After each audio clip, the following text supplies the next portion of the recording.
All right, it is Saturday, 20 September 2025. I'm setting up for, that's right, Cafe Enigma with Roger Hansen and crew.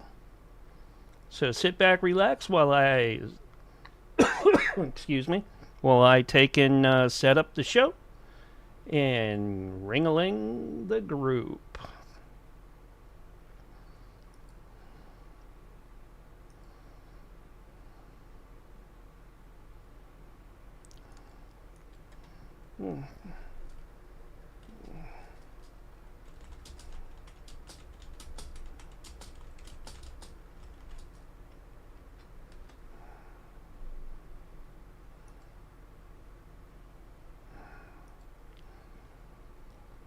Got to take and get some folks cleaned up here.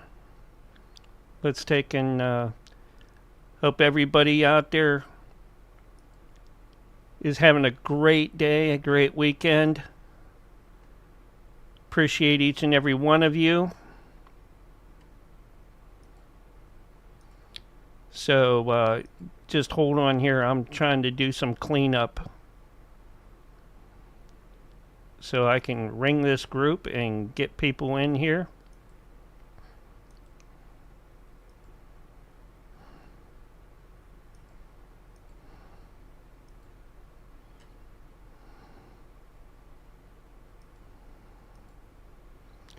I don't know why we got so many folks in here right now. We got,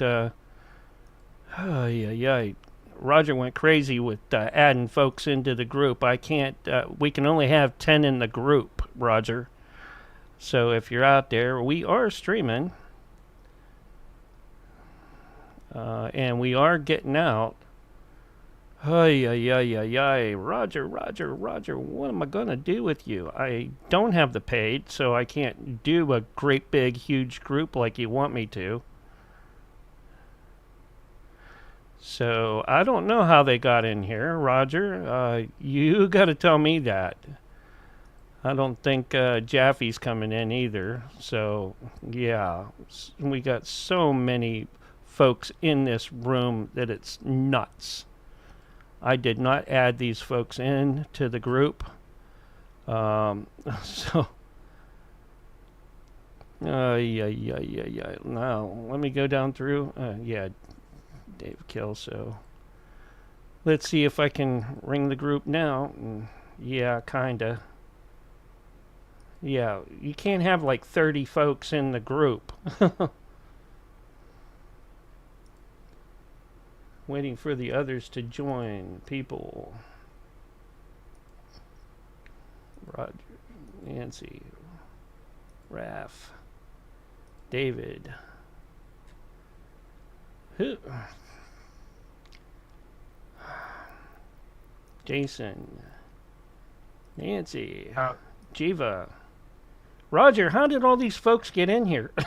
I have no idea. I was just getting ready to ask that in Someone added them in, and the they should not be in this group at all. I mean, who? No idea. I've never even. I know the names come off of Jaffe's channel. So yeah, but they shouldn't be in this group at all, other than maybe a few. Hey, Jason, how's it going? Hey, what's happening, people? Yeah, I hope Naroki didn't do that. If I find out, I mean, oh man, I'll be like really upset. What's Robert Morningstar even doing in this group too? Yeah, I know. Okay, let me get all the audio and everything set up on here. So trying to get Mr. Edwardy in too. I'm gonna host us over at D-Live. Alrighty. Our pad boss is Vicky, so don't forget to put her back on because she's already getting feeling self-conscious. Yeah, you know, I probably shouldn't have dropped all that in the chat for the Vixen's Vault the other day. So you know, but that's where I'm coming from. All right. And Sonia won't pick up either. She's green, and she got a green light. She said she was at the grocery store, and she will be here soon. She's at the grocery store with her daughter, and they are doing some weird stuff together. Yeah, and I don't see Jahan either. Is Isaac more? No, that's within the vacuum. He's somebody that he'd be perfect for coming in. And we don't need Bob Dub in here. How did Bob Dub's in there too? Yeah, and Robert Morningstar. No, I don't know. That's not kind of his standby. I'm just gonna grab coffee. Yeah, we're just gonna go through this list here real quick. Who's this Thomas Pascal? And Vaughn was in here too. Vinny Eastwood, Uncle Murray. Yeah, those are all from Jaffe's channel. Yeah. They got put in here. Yeah. Vinny Eastwood, that's a pretty big hitter, if that's actually Vinny Eastwood. He's off of X. He does the he's from New Zealand. He's been on YouTube I've been following him 8 years. I love Vinny Eastwood. He's hilarious. Yeah. Where'd Nancy go? She was with us, and then she popped out. There we go. And same with David Campione. Well, you got to put David Campione back in. Yeah. And Naroki, he's got to go. I'm sorry. Yeah, I noticed he's posting his show up on the... Yeah, I mean, come on. Yeah. I don't do anything with him, you know. Why, you know, That Well, he does a hit and run. That's what I like to call it. that's no, that doesn't, that's spam. I don't do that. Yeah. I mean, God, we talked about that on what was it, Tuesday night with Jaffe, and Jaffe was like, Yeah. "Well, you kind of no, I don't. I might tag you for one thing, but that's it. I don't, look for everything that you're in, and in a group." Okay, I got everything set up on my end, so I was even able to do your Cafe Enigma songs before we got started, so got a little cool soundtrack going. So Yeah. All right. Well, hold on here. Well, I bounced a bunch of people down to about 18. Tomorrow, later on, you're gonna need to take it down more. We need to be within 10 or 12. I know not some people Well, won't we show, but still. we only had yesterday. We only had like maybe freaking 15 people. I think I gotta add David Campion in again. No, he's here. David Campion's here. Yeah, but he doesn't always use that. Oh yeah, that's right. He's got that other one. Raf's here. Sonia's here.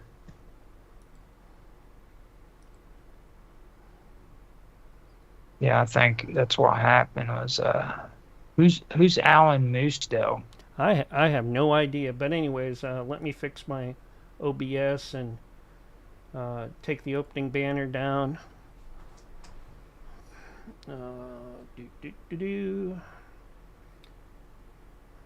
And I mean, I've been kind of bouncing through this to see what's going on, and I haven't even got a chance to look over and see who's in chat right now.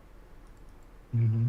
Karma Love, she's on my list, but I haven't added her. I haven't heard from her in a while. Let's see. Oh, Thomas Pascal, I know who that is. He's the guy on Jaffe's show. Yeah, Uncle Murray. Uncle who? Uncle Murray. Uncle Murray. Yeah, I don't know those guys. I'll be right back, guys. All right. Okay. I got us up and rolling at least. Keep trying to add the rest of the folks in that you want in that are lit up, and I'll be right back. I got to use the bathroom real quick. Well, the only ones I mean, everybody that I've got is already there. Like we got freaking within the vacuum, Isaac Moraga. Then David Campion's there. Got Arpad Boss. Jahan is there if he wants to come in, and so is Jiva. Mark Edworthy, of course.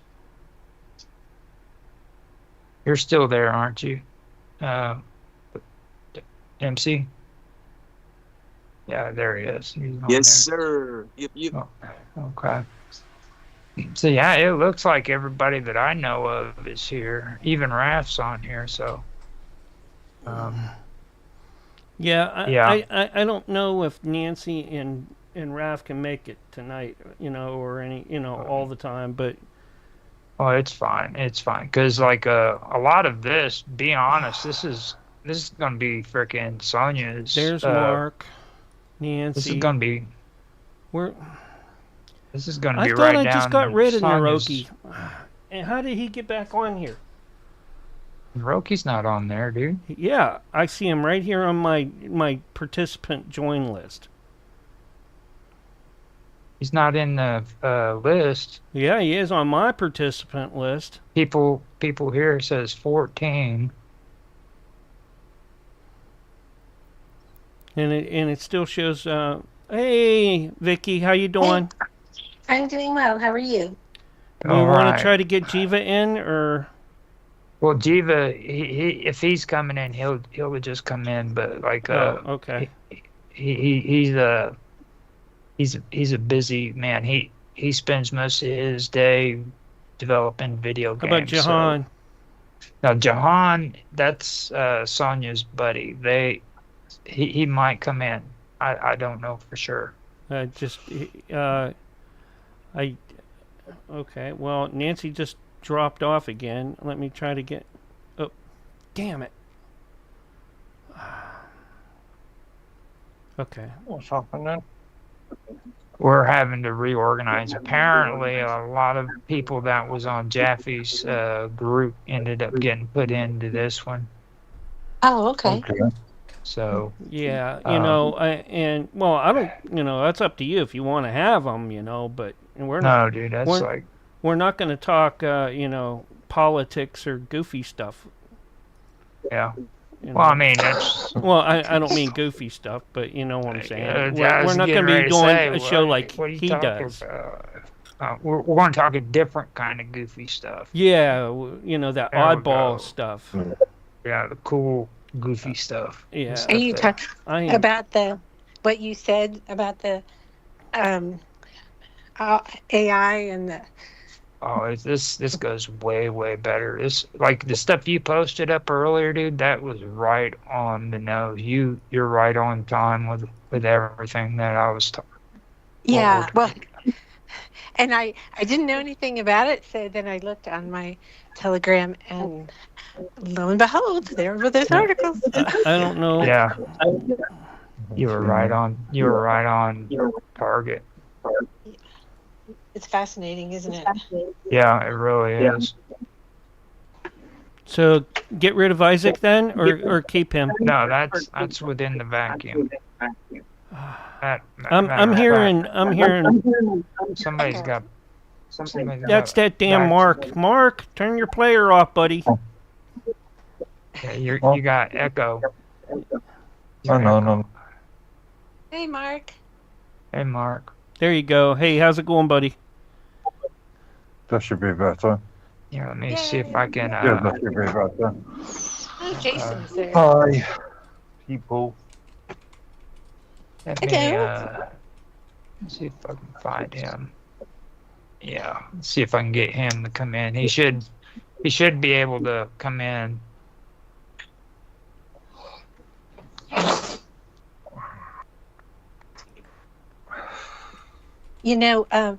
When I saw that Trump had posted about AI and he wanted, the companies to be American to, be ours. And then when I saw this post that I posted today, I thought, I bet that's what he was heading for, is that particular technology, which is, amazing. China, it was just announced today, or actually yesterday, that China is going to deal with NVIDIA on the NVIDIA AI processing chips. Really? Yeah. I saw something yesterday about NVIDIA pulling out of China.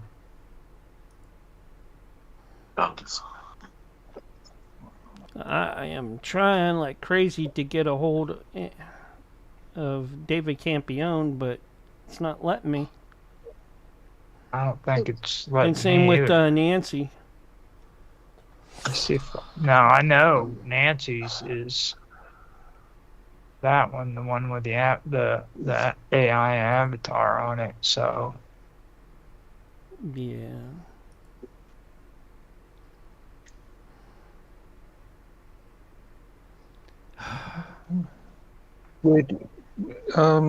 Vicky, Yes. where did you stick all of your documents? In which room, sorry? it's in the chat. Which chat? This one. This chat. Cafe Enigma. Okay, how long ago? It was Today. Yeah, it was today. Just a little while up. Other than the conversation we've had, it's that one. Oh, yeah. 4 hours ago. The heck.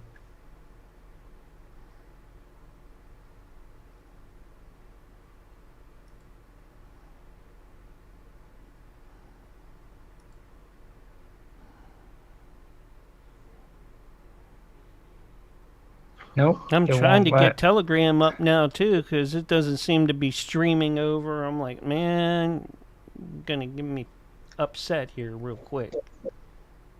Sonya. Let's see if I can get her in.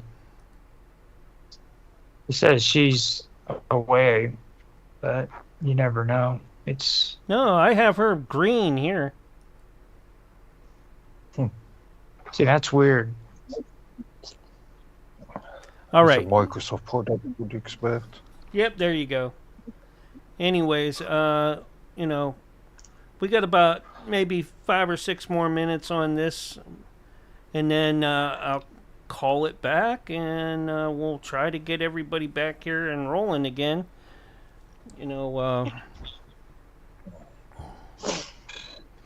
Well, we got it started. That's the important part. yeah. That you know what I mean. At least we got it started.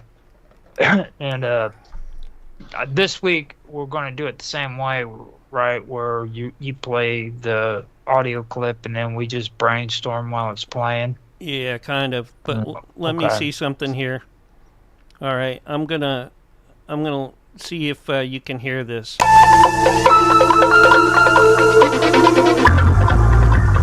This series presents information. Could you hear that? No. No. No. Now, is there an option on there to where you can share audio or not share audio? That's a good question. No. Oh, MS Teams. No. more video Need effects. screen sharing. Audio. Oh, Ooh, high fidelity video music mode. cap- There we go. Let me audio settings. All right. Let's try it again.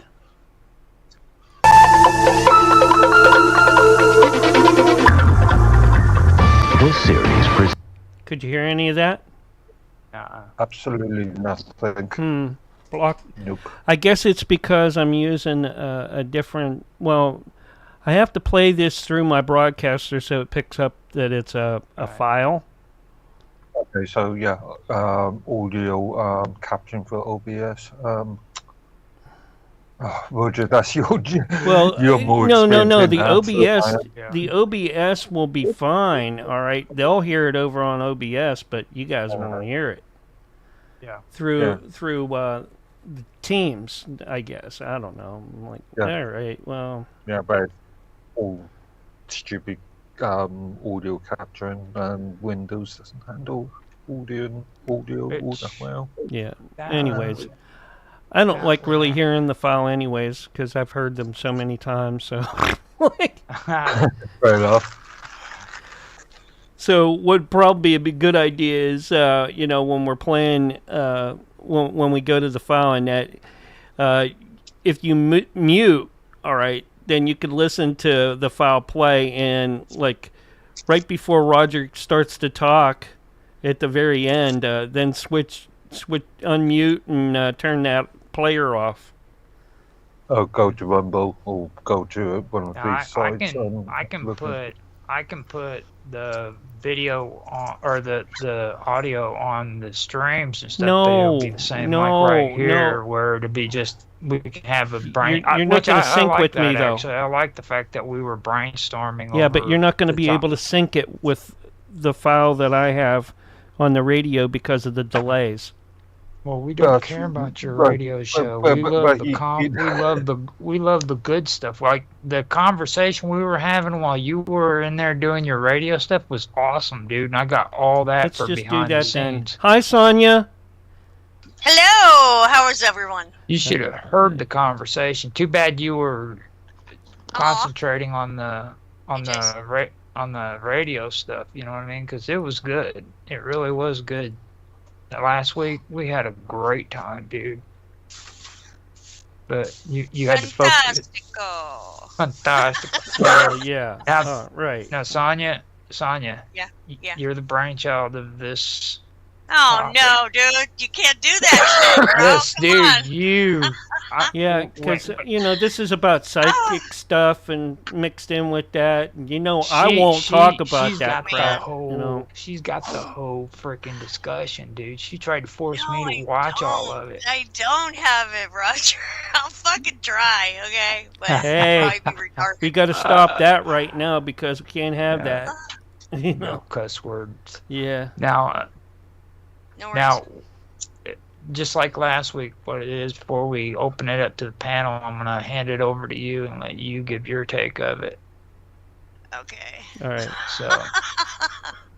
Okay. Because all Let me check I'm and see here to who's do is in the moderate. kick I'm a chat super hippie take and on it, all the so, chats. Maya and Cal That's cool. in the kick chat. How you doing there, Knickers? That's crazy. We're okay with One hippies time here. when we was at Woodstock, we was out there in the mud. There I was. Back in 67. Yeah, in 60. I wasn't I born can then, see it in actually. the stars and feel it in the heavens. Yeah, okay. Get David in here. Gotta get David in here. I mean, My dad I'm was trying. I Woodstock. don't know what's Yeah, going sweet. on with I'm David. still Right on. working it. I'm still working it. You bust out some guitar, bro. We need a good We're from the timekeeper. Philadelphia. Well, he was from from Philly. You know what I mean? So it wasn't too far. Upstate New York. It's like a 10-hour, 9-hour drive, I guess, something like. I mean, obviously I wasn't there, but just saying, hell, I'd have been Right. there. You know what I mean? Yeah, I'm 10 ditto. hours away from like that. I Forget am about it. running to the bathroom. I will be right back. It's All just right. across the hall. Mr. Edworthy, how are you, darling? Not bad, not bad. Did you cut your hair or something, or Uh-oh. no? Yeah, then little Yeah. a bit The yesterday. little trim. Yeah. He's got the little A trim. trim.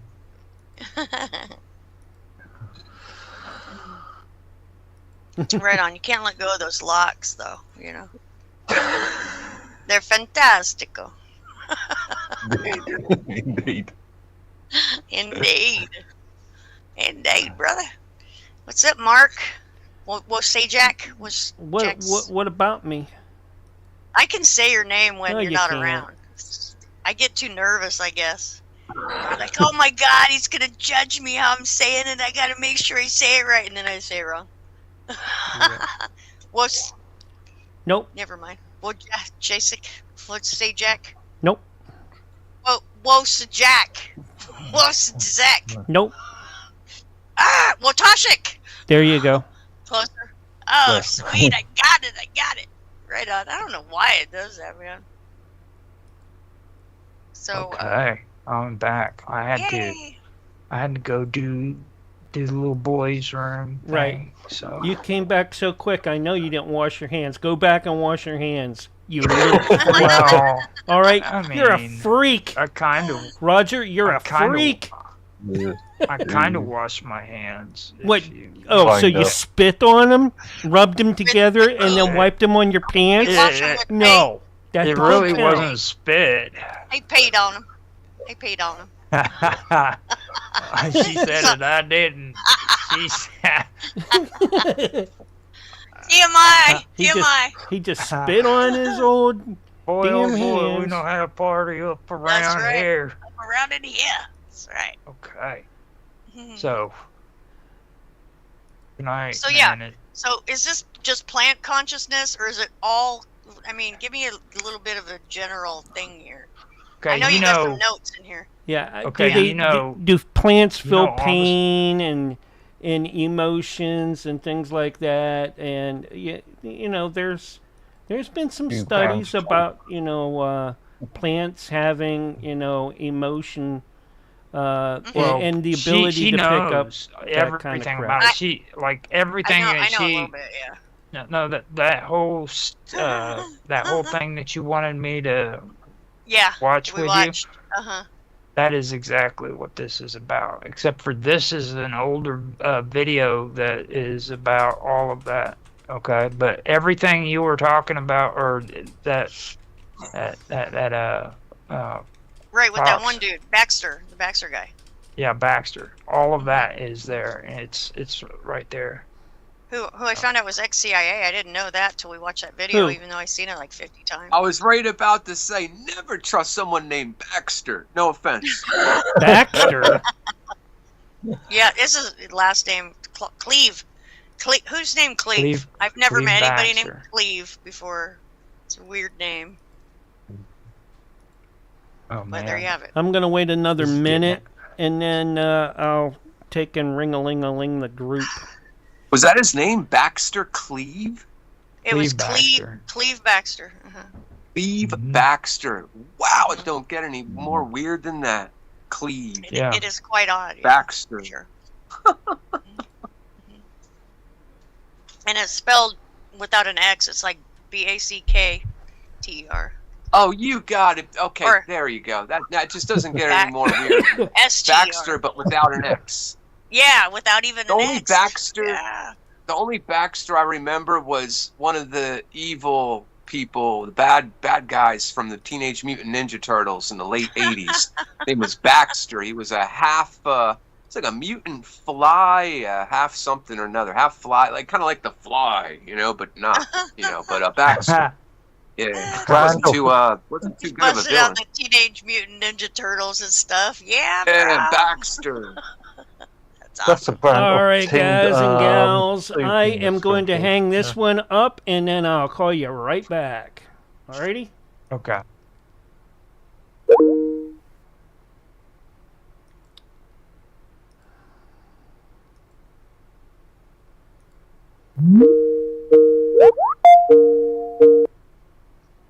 Jason. I think do I need to hang up on the other call? Yeah, you probably do, and then come right back.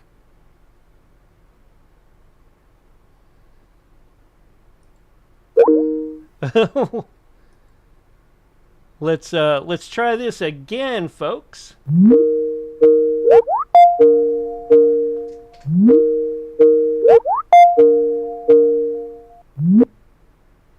Hello, hello, hello. Hello. Got that. We are Hey. here. There you are. My bad. And This time it seemed to start up a lot better than what it did the last time yeah, around. So I didn't have to call everybody individually either, so that's really good. Vicky, you're back. Good. Yes. Yeah. Hello. Hey, I'm Vicky. still trying to Hey, get Sonia. Hey, Jason. yeah. got Good to everything. see you. So, I'm And Mark still here trying to was- get Good to see you, Raphael too. and Nancy in. Don't know what's up there, but hey. We got about probably a minute and a half. Buffer files are rolling right now. Rolling. I got my notes, Roger. okay, There's good. Mark. Yeah. Good. I'm gonna hit David Campion up, see if he's gonna come in. Try shooting him again, pulling him up. Okay. Mark Edworthy disappeared. Yeah. The worthy man. We were able to finish off our series last Mark's here. Thursday. Carrot Is he? Yum and Chulz in the kick chat. Appreciate everybody coming in. Thanks. You're getting ready for There he Cafe is. Enigma. There he Cafe is. Enigma. Where the strange come alive. Tune into the unknown. Feel the thrill Oh. and the vibe. You know Through it. the fault of the ether. That's right, baby. That's You right. know it. Cafe Enigma. Cafe I sure- Enigma. Is that laughing? That's the song. Oh. Look out, cats, Yeah. dogs, and kids. Roger, here comes your countdown. 5, 4, 3, 2, 1. And you are live and on the radio side. Like right now. Welcome to the Cafe Enigma, where mysteries linger at the edge of science and imagination. Tonight we explore other voices, inspired by the very first episode of In Search Of, which asked, could there be intelligence beyond the human mind? We will also journey through experiments where living neurons interact with computers, adapt to their environments, and even play games without human control. I'm Roger Hanson. Tonight I'll be your host, and joining us tonight is my co-host, Sonia Galactic, and our esteemed panel. First, we have Jason Quigley, aka MC Dirty Work. Second, we have Vicky Voss. And third, we have Mark Edworthy. Now, with that being said, let's listen to the clip from In Search of Other Voices first before we go on to the discussion. Ask everybody to please mute out while this is taking place too. Oh, wait, no, hold up. Go ahead. It's already planned. Okay, so I don't know why I keep doing that second time I did it. So what I want to do is, while it's playing, since we're all here, let's kind of go through some of it and brainstorm on what we want to talk about when it comes to the show. Because I don't know if you guys are able to hear it or not, but we need to at least have something to go off of. You know what I mean? You guys okay with that? I can't Agreed. I can't hear it either. I have to Okay. watch it on Rumble to hear it. Okay. So basically, well, first of all, what, Sonia, you want to kind of give a little background on the whole thing with the plants and with what was discussed with I keep forgetting his name. Cleve? With Cleve, yeah. Okay. Well, apparently, Cleve Baxter, he actually was kind of one of the main inventors of the polygraph. And he ended up doing some experiments on plant life. It was a particular plant that had the ability to react just like a human skin would, to where it had a sort of a coating. I forget exactly what was on the outside of this plant. And do you remember the plant, Roger? No, I don't remember the name of the plant. I know it had a thicker skin. Like an outer coating kind of thing that would act like someone's skin. But and apparently plants are more sensitive as well, because people have the fat layer going on there. So so he hooked it up to a polygraph basically, and found out that it reacted to even his thoughts, which is pretty astounding actually. So this actually proves that plants are telepathic, which is like, what? And this was back in what, the 70s, right, Roger? It was a while ago. It was actually the first episode of In Search of, episode 1, Wow, or season really? 1, episode 1. Yes. Wow, cool. And, yeah, it's fascinating stuff for sure. It changes a lot of what we know now today to be like modern science. It kind of, it totally blows that crap out of the water for sure. So, yeah. So that's actually, and this actual episode that we're fixing to watch, I watched it, but maybe you can elaborate more on that if you'd like to, or we could just go into it, whatever you want to do, Roger. Now, well, they're actually playing it already. So. Oh, are they? Okay. Yeah, we're Then just maybe not. we should zip it. Now, the interesting part, first of all, okay. Cartography is a form of photos when you can take photos of plants and see things with it. Right. And in this episode of In Search of, and they also mentioned it on the videos that you have, where in this episode, what they did is they were able to use that form of photography so that they could see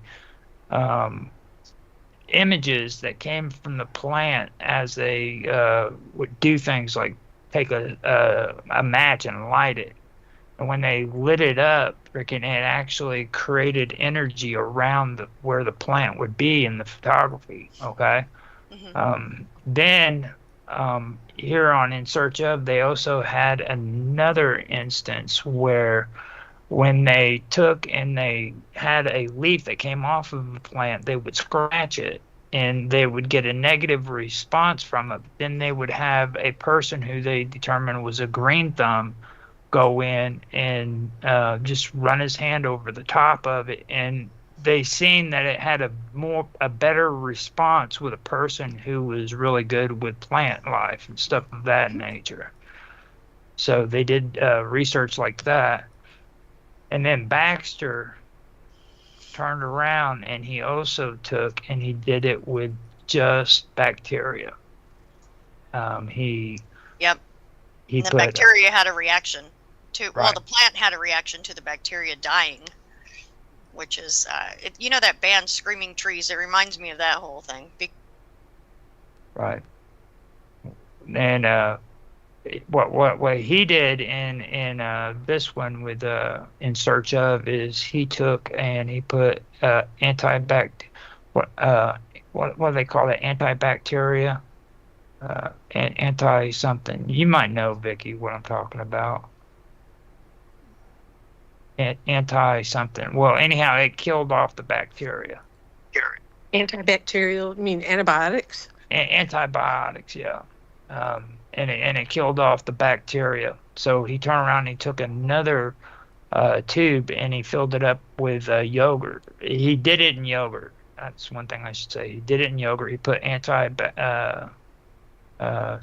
whatever they call it. Antibiotics? Antibiotics into into it. Yeah, yogurt into the culture. cultures? Yes, and it killed it. It killed off the bacteria. So he turned around and he did it again with another one. And this time, what he'd done is he took milk and he added it to one of the cultures and had another one sitting close to it. And it could actually sense that the other culture was getting fed this milk, the one that wasn't getting fed. And he was doing this with his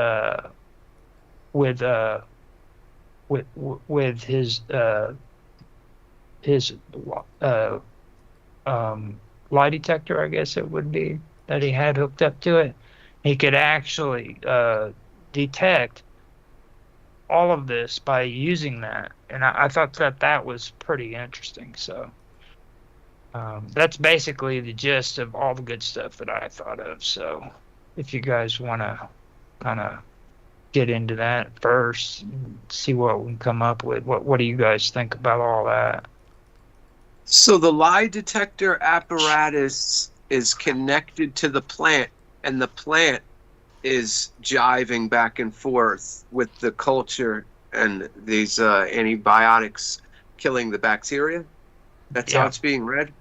Yeah, and it can also In the pick up. 70s? Yes. Yeah. Wow. All right, Yeah. I just wanted to make sure I know exactly what we're talking about here. Well, that's a trip, first of all. Wow. Yeah, even just that, it had a major reaction. And the most exciting part to me is that when the guy Baxter just thought about burning the plant's leaf. He didn't take any matches. He hadn't done anything. He just thought about it, and the plant had a reaction like right afterwards. And apparently it stayed that way. Did he burn the plant? I think he did. But he said he lit it he lit the match real close to it, but he never actually touched it. That's right. And then the plant stayed stressed out, I guess, until he actually left the room with the matches, and then the plant went back to normal.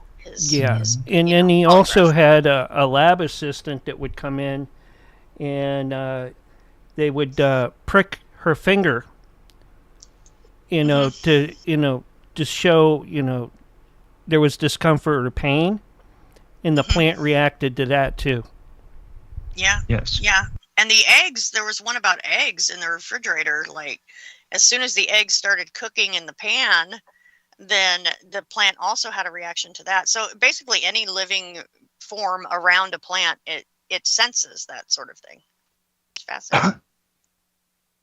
What I found out that was pretty interesting too was when they took the plant and they stuck it in an environment for music, and they had this really settled, calm music that they played for one, and then they took rock and roll and put it in another one, and the plant would actually lean towards the nice, subtle, calm music, and it would actually wither away and die and move away from the rock music. Yeah, that's right. Yeah. Which I think they have Heavy bad metal. taste. Yeah. Yeah, no.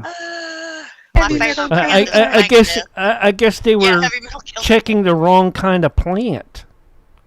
Right, guess if they- right, Mark. I guess if they played hip hop for it and just pull a gun out and shoot Yeah, itself. something. Start Yeah. trying to shoot everybody in the room. No. Yeah. And not shoot itself. What am I saying? Not get suicidal, get homicidal. Yeah. I'd be like, I'll put them out of their misery. No. Start sagging its pants. Yeah, start sagging. Start wearing bandanas. No. That's hilarious. Yo, I can see this. Y'all like a sunflower. Yeah, with the right. bandana on top With of the the bandana. sunflower. That Go little places with pistol. this. That little pistol on the side. It's hilarious. Yeah, Oh my God, sunflower they're making with great stuff. 6 foot tall. sunglasses and a bandana and an ascot, right? Oh, and Scooby Doo, look out! a face Maybe a tattoo. wallet Don't chain. forget about that. Yeah, wallet chain. You gotta have a wallet chain. Mhm. Isn't it the resonance frequency you're picking No, up on? I did just get a message from Nancy. She said that she is in a business conference at the moment and she will be joining us momentarily, which is cool. And she said sorry for it being last minute. I told her no problem, so it's fine. And the app, with that being said, that's kind of what I wanted to have a conversation with at the first beginning, to bring out more of that conversation before we get into the more modern stuff, because I do want to get into the bio now I'm having a brain fart. Biometrics? The synthetic It's okay, biological Rod. intelligence. It's happening to everybody, so it's okay. The biological intelligence stuff. I do want to get into that, but I also want to kind of focus a little bit on that topic as well, since it is the In Search of, episode that's being talked about. Because I thought it was pretty interesting, and especially when it comes to this biological intelligence and computers and neurons and things of that nature. I personally feel that it connects 100%. You know what I mean? So that's basically what my breakdown is on it. And I think that would be pretty interesting. Now, Mark Edworthy, he might have an issue with it because he hates artificial intelligence with a passion. You're muted, Mark. You're muted. His eyes are making funny. Yeah, you're muted out. Oh no, he's been muted out this whole time. It's unlike him. We can't hear you, man. Yeah, we can't hear you, brother. Can't hear you. Hit the Don't mute. know why, but we can't hear you. We can see you. Back We out, can't come hear back you. in. There he is. There he goes. Have him come back, and they usually fix the problem every time. Hopefully, he can get back in. I was like me. Okay, that's your cue. You can talk about him now. He's back. I There see he his is. face. He's back. Once he comes in, his audio should be up and running again, but there's no guarantee. It's been acting pretty strange when it comes to all of this here lately. I don't know what the deal is. The last Well, 4 Nancy days did has say been that there were going to be some solar activity type stuff going on. Ah, yeah. So, Right. still can't That hear was him. interrupting. Yeah, it's just his picture of his avatar on there right now for me. I don't hear nothing. He got shut down. Oh no. Those English people, man. It's going to say in Britain, maybe. I'm surprised they haven't picked him up for Vixen's fault. Yeah, there you go. He might be saying something. I see like a blue thing Yeah, I see the around. blue popping Yeah, up. but as if he's not coming through at all. Tell him to replug his mic or something. I don't know. But anyways, it's a good thing we're kind of on like a break. Oh no! Oh, here he comes. Yes, yeah. Cool. There he goes. I can hear him now. Yeah, I can hear him now. Okay, Mark, go for it. You got like 5 minutes. Yeah. 4.5. I can't even remember what I was asking. Yeah, I know what I was asking. Is there any new stuff since the 70s on the subject? Has there been anything new? That's Now- a very good question.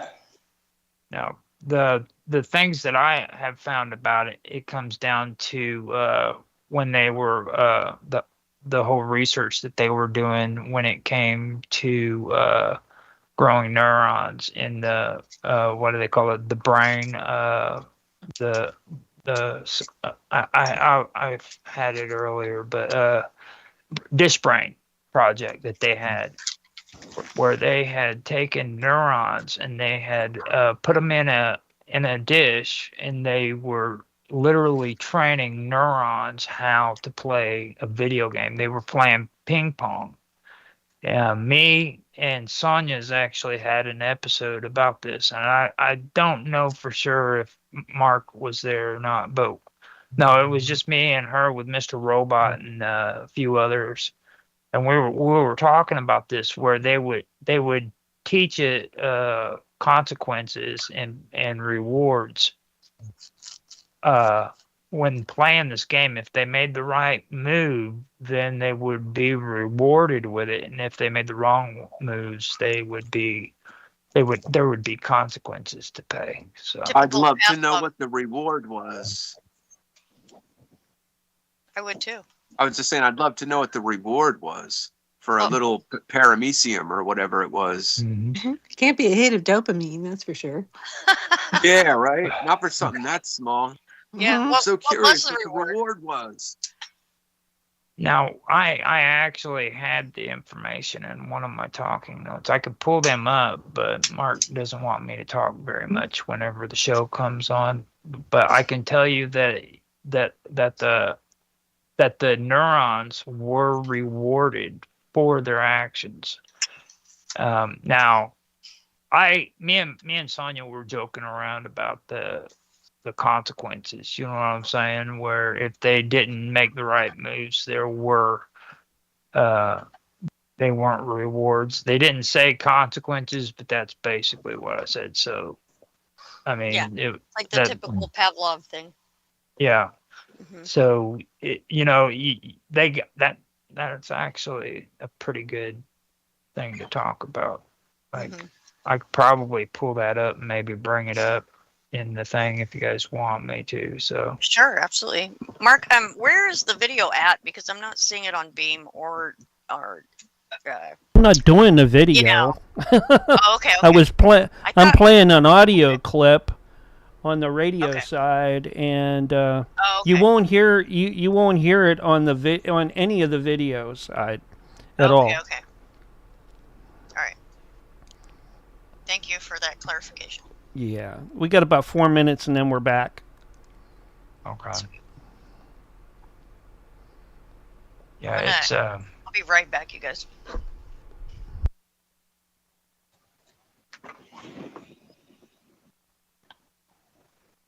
it's really interesting how that basically all did work out. Now there's also another one.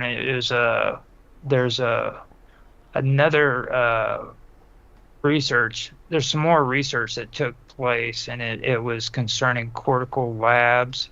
I don't know if you guys have heard about that before. Yeah, I did it. I did after you showed me, after Vicky showed me the Cell-1 machine. I did the entire research, the entire company. They've got good websites. They're Now- informative. And another thing that I was wanting to maybe go through is like the evolution of the concept for other voices. You know what I mean? From paranormal to like biological systems. Like for centuries, other voices were usually tied to like spirits, gods, demons, or entities that were outside of the human mind. You know what I mean? And then you had like in ancient Greece, where demons were thought to like whisper wisdom or madness into your ear, basically, and like In the even oracles? In yeah. the oracles? And then like Socrates himself, he'd always talk about hearing a guiding voice, things of that nature. I was just thinking schizophrenia. Well, I mean, during the Middle Ages, if you stop and think about it too, like they were talking about, they were often seen as like angels or saints and, demons even that were intervening in everyday life. You know what I mean? So it's been there for a while.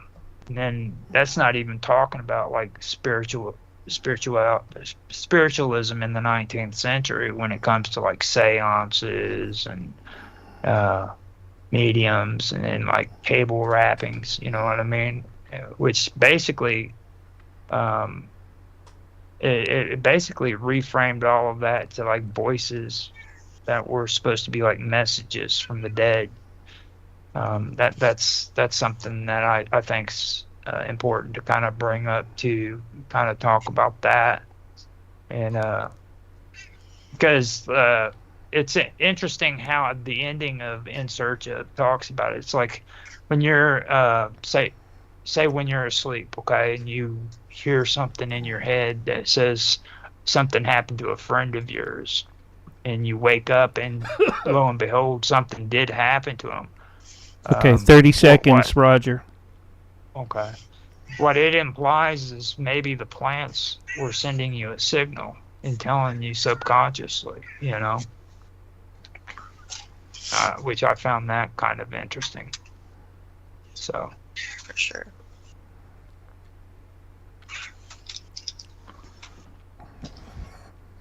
All right, here's your countdown. 5, 4, 3, 2, 1. And you are live and back on the radio side right now. Understand tonight's topic. Consider early exploration of telepathy, plant perception, and other phenomena suggesting intelligence beyond conventional forms. The original In Search Of episode, Other Voices, investigated voices and messages from beyond, prompting questions about consciousness and the limits of human understanding. Today, scientists are growing neurons in the lab and connecting them to computers, creating systems that learn and adapt independently. We'll discuss the intriguing findings from the original In Search Of episode, along with today's scientific advancements in synthetic biological intelligence. The key questions we'll explore will be, first, can intelligence emerge outside a human brain? Second, can machines with living neurons represent a new form of life? Third, what philosophical and ethical challenges arise when consciousness is not found is not bound to a human body? Fourth, might these systems someday communicate in ways humans cannot yet perceive? 5, can neurons in a dish experience memory or intention? And finally, how do we define consciousness in hybrid biological machines? Now, before we get started with the topic and letting everybody in the panel have a conversation, I want to open this up to my co-host, Sonia Galactic, so that she can start off the conversation with her take on this topic. So with that, I hand it over to you, Sonia. Did she ever come back? I think she There you bailed on you. Yeah, she unmuted. Cheers. I'm sorry. I had to reload there. Okay. So, Yeah. Like Metallica. I pulled a Metallica. okay. Ah. So yeah, I'm opening it up to you, open the discussion up to you, and then after you're done, we will open it up to the panel and get their take on what they think of all of this. Okay. Well, should I just kind of go over what we talked about earlier, or no? Probably not, because go we have the ahead. video. Okay. Yeah. Well, so we're talking about plant communication. We're talking about how plants are actually telepathic, and they've been found to be that way through scientific experiments. There was something having to do with the polygraph in Cleve Baxter. There was something that they were saying it couldn't be repeatable or something like that. Is that what happened, Roger? Do you remember something about not fitting into the hypothesis, standard that science has? You remember that? No, not exactly. I don't. Okay, I think that maybe was further down the line there, maybe when they were working with yogurt or something. I can't really recall, but in any case, yeah. So I kind of didn't hear what you said right before me, so I'm kind of flying blind a little bit, but that's okay. So yeah, so plants are telepathic, and they actually have a reaction to all living beings around them, even bacteria. Whenever anything is accosted in any way, or any being around them is like hurt or harmed in any way, they have a reaction that is recordable on a polygraph machine, which is quite astounding, and I think that maybe we should, like, Mark Edworthy, what are you thinking about this? What do you find? How's this striking you? Well, I can believe I've read white papers on the flame and the plant leaf experiment. Yep.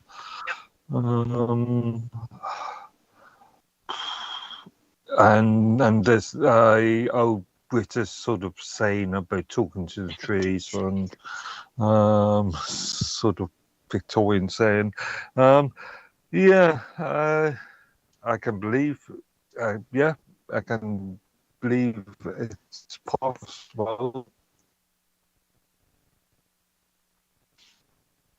Breaking up. He's kind of breaking up there. Yeah, he's so breaking up. I don't know. They're censoring him from the UK. Sorry, folks. Right. He The old Ivy heard you. yeah. Now the whole concept of other voices when it comes to the paranormal, to biological systems too, that is something that really stuck out to me whenever we were talking just now. I mentioned it, and I find it interesting that, well, Vicky, for one, we've had conversations about her husband and Arpad, basically, you know what I'm saying? Huh? Who, when you were talking about chemical plumes and stuff, and that is something that really stuck out to me with this topic, you know what I mean? Because I remember his tech talk, and he actually had the audio sound of what death sounds like. Yeah, they keyed it in the key of C, and it actually was like a melody that followed the elements that were being given off at the time, and it actually made a little melody, which was contrasted to the pig sound, which was like, a blast. And so that never would have occurred to me to put it to music like that. It was just, but I guess when you're using it, you could tell according to the sound, the music it would play, how far along it was in the death um, decompositional process. Mhm. Now, while you're actually here, that would actually be a good. You think you could elaborate on some of that? Because I know we've had conversations of that in the past, but that would actually kind of help out with understanding what's happening here on a biological level too. Because I found that pretty interesting. So you could probably kind of go over some of that a little bit so that the people listening will know what we're talking about. Um, this it was his PhD thesis, which it was not a new um, technique. It was a new sample. The human body going through the whole decompositional process and the off giving of all the elements and chemicals and um, volatile fatty acids and all these kind of things. They studied them over time, but they correlated it with the weather data. So they could see whether, cold weather, stopped the decompositional process, and then hot weather and advanced it. So when you went to when you found a body, when you went to go and assign that time since death, his research had already come up with a formula. It's a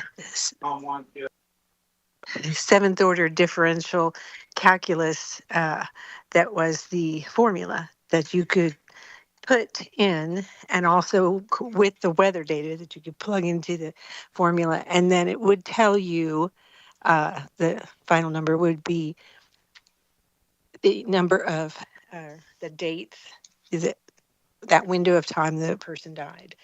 And they talk about degree days and that kind of things. But before then, before his research, they didn't have any way of, they couldn't lock down time since death, which made it kind of difficult if you've got a suspect, if you saw him in the area at that time when the formula was plugged in and used and came out with that window of time and he was there, then you have something to go on. Does that make sense? Yeah. Okay. So the other papers he's written are on odor mortis. There's the three mortises which we all know of. In the death scene, it would be lager mortis, rigor mortis, and alger mortis. Okay. So that would be, but now there's odor mortis too. And what ARPAD was trying to get, and has taught law enforcement to do is actually get air samples. Like if you come up on a scene and they've been there a while, say it's, find a missing person, you can take those samples and whether it's fresh or like a crime scene, because it can also pick up on drugs, and Wow. whether those were in play or not, which is useful information. And and the actual death process, if the person really is truly dead, then it actually starts pretty much immediately. And so that found that kind of interesting. They immediately start to decay. And let's see um, about the plant things. If there's a clandestine burial, and the body is, usually people, if they're hiding a body and they dig a little grave, they don't go down real far. They don't go down 6 feet. Right. So Yeah. they won't go down. But that decompositional products, they will run off into, into the groundwater. It seeps in, and it will also go to the plants and, around there. and be absorbed. This is kind of gross. A little bit, yeah. A little bit, yeah. Mhm. So, but so I knew that there was. This is a little bit off topic, but it has to do with what you're talking about, and I just figured I would mention it real quick. It has to do with a couple of things. It has to do with the programming that they're putting out on Netflix in particular, but also what they're actually doing in the world. And I haven't done a lot of research on this. I haven't really done any research. I've just kind of been listening to a couple of folks who've looked into this, and they put out, they liquefy bodies, and they use it as kind of a manure in places. And there's a lot that say that this is done on crops like that we eat and things like that, which, since it's such a satanic type of system that we find ourselves in, I'm not super surprised about that. But there again, like, I haven't done a lot of research on that. However, in the programming part, like the mind programming or narrative type they're putting out on Netflix, I just watched a show the other night. I don't remember what show it was, but they were joking about how, oh, well, grandma, would you eat I remember, it was the Leanne show. She's a comedian, actually. And she has like a little sitcom thing she's doing on Netflix. And they were talking about how their mom or whatever that's grandma was going to, they're going to put her near an apple tree. They're going to put her in the, let's just do the manure system that they're doing. Let's use that. And well, would you eat an apple if she was on the, in the manure? And they laughed about it and stuff. So, they're kind of normalizing that sort of thing. And it kind of has a little bit to do with what you were talking about. So I just thought I'd pop that in there. ARPAD said they on Haiti, because they really kind of can't go deep in the ground, that they it's composting, and I think that it's called green burials. So and that's what they do. Yeah. Yep. Because crazy. Yeah, it's. It doesn't seem right to me at all, really. Especially if it's on crops that we eat, The problem is that, even these cemeteries and things that you go down, after a while, don't they have to rotate them around? Sure, absolutely. Yeah. They have to do that because, it goes down and then it is going to go into the water, and it is going to. So you want to make sure where you place those things. I guess maybe the Romans had the right idea. I think they had burial grounds that were outside the city. Yeah, imagine the Romans having a good idea. For real. Well, I mean, looking at where we're at today, that is. Well, they were pretty much, if they were here today, they'd be looking at our roads. They were fascinated by that, how to travel. They were engineers. That's what, you get a postcard from them saying, wish you were here. And then you'd see a bridge or some sort of road. Got to get around, huh? Yeah, they got to get around. Yeah. It's a good thing. For sure. But, they sure know how to employ the people that had the good ideas. Let me put it that way. That too, as well. Yeah. Here, you get over here, work for me. Do it now. Yeah, I was going to say, if not, then just enslave them. Well, it's kind of it. It's kind of it. Yeah, it's kind of the thing with them, I think. Yeah. So, but I have to say, having been in Rome, their water is fantastic. I don't know how. It's really, really good. Really? Yes. I've never tasted better water. The tap water? Yeah. They have, yeah.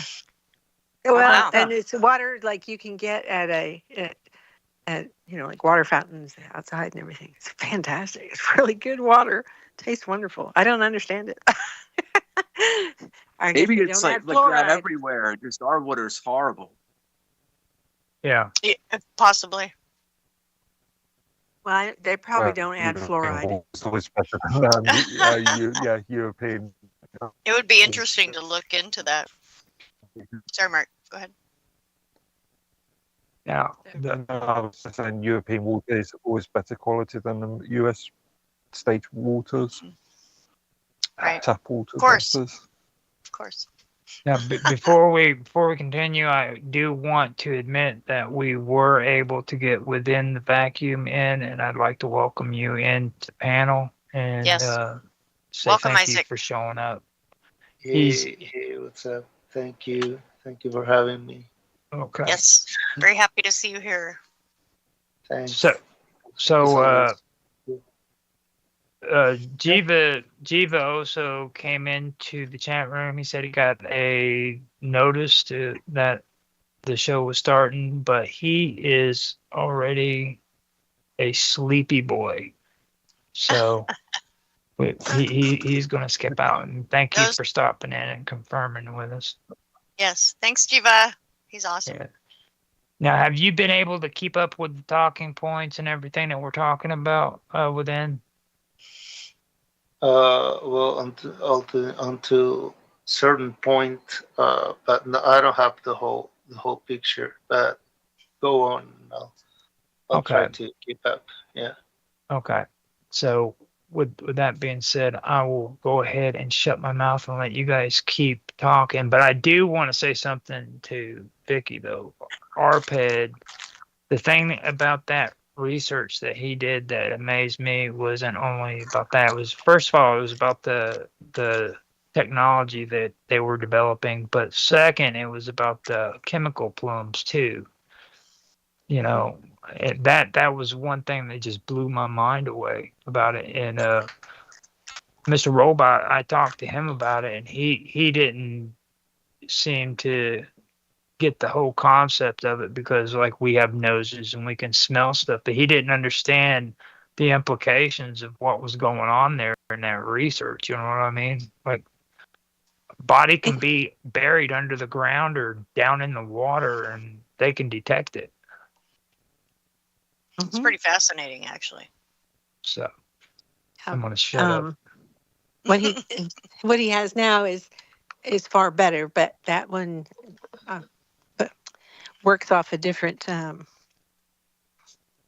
energy force and principles. I just had a question on the when you said that the lie detector was hooked up to the plants. Was it just as many electrode type things as you put on a person?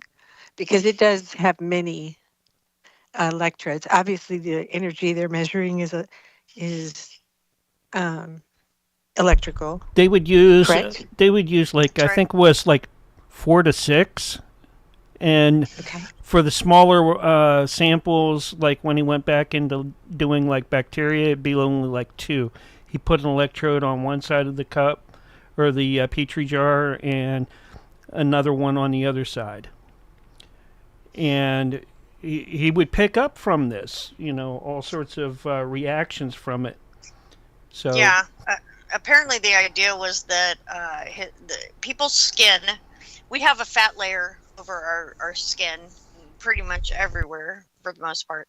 So with a plant, there is none of that sort of thing going on. So it's apparently it comes out a lot more sensitive. If you look at a regular plant's or a regular person's polygraph, excuse me, there's like kind of a soft line when it bumps up and down, and with the plant, it's immediate. It's like a huge, abrupt jump. So there's that. Maybe that kind of helps a little bit. Okay. Yeah. Well, we know the plants have to adapt to their surroundings. I mean, that's how they protected themselves and survived, because the ones that, say there was some parasite or some, bird or bug that came and ate their fruit and whatever. So they had to, adapt. And that's why you'll see some of these crazy, like poison ivy, Right. That had to be an adaptation to help it survive from whatever. And I know if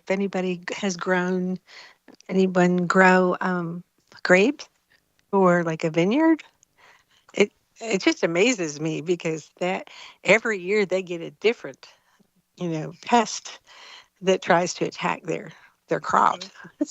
And I can't imagine, trying to keep Right. up with. And the with plant has to kind of change each time, Mhm. It has to adapt in order for it to. So I think there has to be some way that it communicates to the other plants within that, Right. vineyard. In the And environment, for sure. That's a great point. I'm just wondering. they release chemicals. That's I'm what just our vet said. They release chemicals. I, That okay? Go ahead. I'm just wondering, has there been any experiments done on fungi? You're talking about plants there. Yeah, Yeah. bacteria that I've heard of, not fungi though. Okay. I haven't heard That's a anything great about. question. That is a good one. That is a great question. It Because is. there's a big difference. We got to step up our game, Raj. Well, this has got very limited information when it comes to like the older stuff. To be honest with you, Yeah. now Well, part of the reason is because it's been hidden. They don't want everyone knowing about this kind of thing. So right there's that. now for me personally, Baxter's whenever keeping it on the DL. Baxter was trying to bring it out, bro. I do alright, think when Nancy comes in, this is going to turn Everyone around into being a frequency and vibrational talk. Yeah. Because the plants are picking up the frequency and vibration of someone getting hurt or or pleasure, the same with the way it picks up sound and things like that as well. Sound That's as why well, yeah. my husband- The whole environment. And my husband, technology has changed to frequency, and which is frequency based in quantum physics, which is actually much Fantastic. quicker. But he does still work with the canines, the cadaver canines, and because usually he'll match the sciences with the olfactory, wonderful abilities that the dog has, because they can pick up on 500, chemicals. That's what they're smelling, and they know, and so they and they recognize electromagnetic fields too. They're really amazing. Your German shepherds, these dogs that are Labradors that are used as cadaver dogs or search and rescue dogs, Bloodhounds, that sort of thing. Yeah, they have their olfactory is like so much. It's amazing. I mean, 500 chemicals, and they remember. That's too. I mean, they remember your scent. If they see you 5 or 10 years later, they remember who you are by your smell. It's just they're really amazing. And but the nice thing about the resonance frequency is that it can go pick up underwater, under cement. Wow. It can pick up on DNA from one drop of blood from 20 years earlier from that person. So it's just, but my husband was saying the plants are, they have frequency. They put out chemicals. It's amazing that they do that, but in response to a threat, but they do. So, and in response to threats of other beings around them, which is I find very fascinating, because that tells you they're much more conscious than most people, or that we're led to believe, kind of thing. Well, it's probably a rudimentary type of. For sure. It's rudimentary kind of. They're not really conscious in the sense that they're thinking, maybe what am I going to do today? Yeah. But even like on this new research that comes out, it was talking about brain cells, and you got to have more than one brain cell. I mean, you got to have different types. And they were talking about how they work together, and what is the minimum number of brain cells types that you could have together. And then they looked at this particular nematode that kind of doesn't need a host body. It's a parasite, but it doesn't need it's not a parasite, I guess. It doesn't need a host body. It can kind of function on its own. And that was, fascinating. But apparently that's the one, I guess, that they got that information. It's That's making me minimum think viable brain cells. That's making me think of mycelium, like the whole mushroom thing that's going on. Like underground, they're all connected, kind of thing. Now, with me, when we were having the conversation before the show started, we were talking about DishBrain, the DishBrain project, and with that kind of research that's taking place, as well as what you guys are discussing, it kind of makes you it kind of challenges like the long-held distinctions between what's natural and what's synthetic. You know what I mean? When it comes to that, I think that's really what sticks out here, because like there's technology involved in everything that you guys are talking about right there. You know what I mean? Mm-hmm. And when the first thing that really got me curious about this topic was actually something that I heard a long time ago. When it comes, I don't know if I was talking to Sonia about this, but you guys remember the original black and white movie for The Thing, with James Arness playing the monster. The scientists were there and they were talking, and I remember seeing it, and it said something about vines being able to communicate with one another over long distances, and that always stuck to me. And then when I first seen this episode of In Search Of, I think that really is what caught me when it came to In Search Of. And I didn't get curious about that TV show until later on in my life, you know what I mean? But it really caught my attention. This is probably one of the best episodes that you could ever watch, to be honest with you. I mean, to be honest, if you didn't... Oh, go ahead. I was listening earlier about fungi, mycelium, that is not only underground, it's not just for the forest, but everywhere.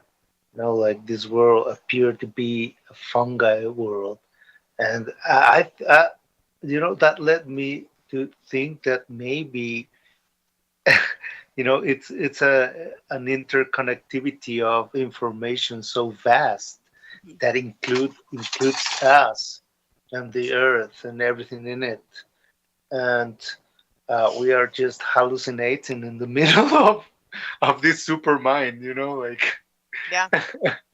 and imagining all the individualities, and like we actually, what it's interesting is that if you think about it, like there's theories about lattice. I don't know if you're familiarized with this term. Lattice is some sort of net of that includes every beat in the field in the so it's interesting, but that's it. Hold on to that thought real quick within the vacuum. We have got to go to break here in a second. So before you continue, hold that thought. And then when we come back from break, we're going to start out with you and what you were just getting ready to get into. Okay. Sound good? Cool. Okay. Cool. Yeah. So with that being said, everybody stick around. We are going to go to break, and we will be back here in just a second. Long break, folks. 10-minute break. Okay. All right. Sweet. So if you gotta grab some food, go to the bathroom. Now's the time to do it. Also, we'll be cut off here in about maybe 2 minutes on my end. Okay. All right. So and then I'm gonna bring this same room back up. So keep an eye out for the call. Okay. Yeah. Yeah, that was a pretty good startup, and I'm really glad that we were able to get arpeds story in on that one, because I've been trying Yeah. to really bring that out, because that is an amazing story. If you guys get a chance, I know Mark was able to check it out with me before, but if you guys get a chance, like MC, check out that video. I don't know if we've got it posted up yet, but it's cool. It's his TED talk where he was discussing it. That is the most amazing. Yeah. It's the most amazing I thing think I've it's watched on there. just as I still far haven't seen out that yet. that Throw that in the think it's chat, just as Vicky, if you can. What? Yeah. I was just going to say, I think it's just Link as to far the out that we TikTok. can observe these plants observing other whatever bacteria, plants, things. Things it's just around as it, far yeah. out to me that we have apparati to observe them. Apparati, observing other even. stuff. He's Right, or freaking out with the whatever. apparatus. I know, Yeah. right? I'm Yeah. gonna use that word. I'm I know. wondering- Hey, no, that made perfect sense. I'm wondering when we come back, and hopefully we'll get Nancy back in here with us too. I'm going to ask her if anybody's actually tried to use like a Geiger counter instead of using something that actually touches the plant, or even like a what is it, a K2 meter? Oh. You know, the kind that That'd be interesting. that changes now- checks for EMF. Yeah. I want to point something else out too. Yeah. For the Leonard- plants to see how much you're getting. They've done that on Telegram. That you could see it where they have done that. With You can see plants. how much radiation. Yeah. Yes, radiation you're getting. Okay. Like put your phone next to it. Yeah. Yeah. Leonard And then you'll see Nimoy the in that plants start to video. Because the video was mostly about trying to get communication between the plants. You know. Well, he also pointed out the fact that it was energy, like, you know what I mean. It was more than just vibrations and stuff like that. It was actual energy, because they don't have the ability to hear. You know what I mean? Right. Or Well, they're do they? chemotactic In a and way. phototactic capabilities. It's probably the same thing All as the 100th monkey experiment. Yeah. where Okay. Right? the monkeys I were need learning everybody. on the I need mainland everybody to Good hang point. up. what the All right, and Okay. we're gonna start the next one. All right. Okay. All right. Sweet. Everybody, hang up.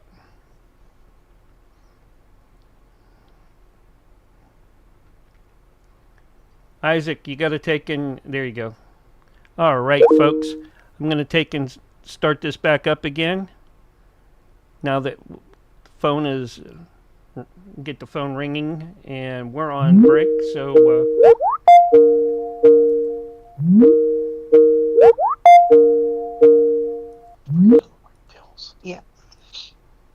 Yeah. Hopefully. There we go. There we go. Hello, hello, Can you guys hello. hear me good? Hello. There we go. There we Can go. hear you. All right. Okay. Meeting started, and we're good to go. There it is. We even got Within the Vacuum back. Now, the reason why I'm calling him Within the Vacuum is because that's his brand. So I want to, In the even though vacuum. Within the Vacuum. Within the vacuum, yes. Oh. Yeah. I asked him Music, ahead he has of time. t-shirts. I asked him He does lots before, of cool things. and he told. And besides that, I love the name Within the Vacuum more than I do Isaac. I go for Yeah. Isaac. It Because is I love him.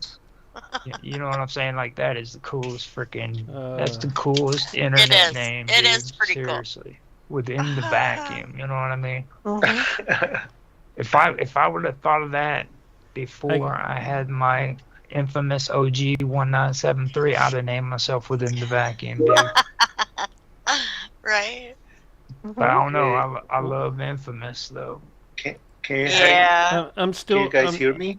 Yes. Yeah. I've been we can hear trying to get a Okay. hold of David Campione too, but I don't know what's going on. He's not showing up. He must be really busy tonight or something. Wait. He just popped in, I think. No, I thought I heard him earlier. no. Didn't work. Nope. OTO is what it says. She is. She's using her Who? deprogram today thing on there. So Yeah, plug. It's a plug. Oh yeah, there you Cool. go. That's Is weird. that okay, Mark, or should I Yeah, change that's it? fine. That's No. fine. Okay. That's fine. All right. I'm gonna run to the bathroom. I'll be right back. How long we got? 4 minutes. 8 minutes? 4? Crap. Okay. Yeah. Cool. Run, BRB. run. BRB. I guess Nancy's not going to be able to make it in. I don't know. She messaged us back. I know she said she was going to be a little late, but, you know. We're going. We're making it work. Cool. Meat my onion rings. Ha ha.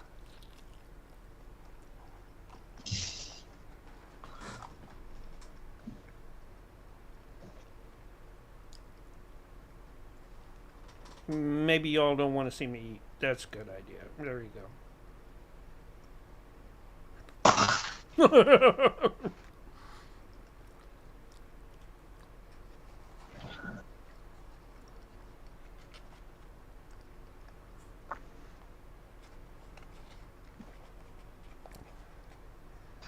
Let me check and see what's going on over in Kick. Kind of slow right now. I can't believe that I haven't been able to do that, any of that either, because I mean, Got the MC Dirty Work over in the D Live chat. Oh, he's right here with us. That's right. Mm-hmm. he's like a felon. He's everywhere. That's he right. Came in on all my channels. Said hello. How you doing, dude? Gave me the Yeah, up two on finger- Big YouTube, Wow. right? And Yeah. D Live. Yeah, there you go. So, within the vacuum, you got any music and everything set up that you're planning on putting out? He's probably in the bathroom. The I don't acoustics blame are him, always man. better in the bathroom. Yeah, Don't you know that? I'm in the kitchen. I'm in the kitchen. I'll be back in a minute.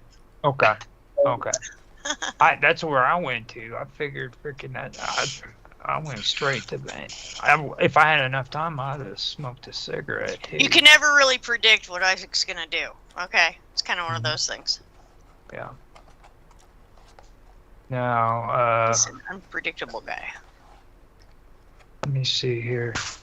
The from here on out, man, we are in the good. Now we get to talk about cool stuff like electrodes. Guys like that. And I did pull up information on talking points that I had for my weird science episodes about freaking the dish brain. So I can kind of go over that a little bit if you guys want me to. I'm back, guys. All right. Okay.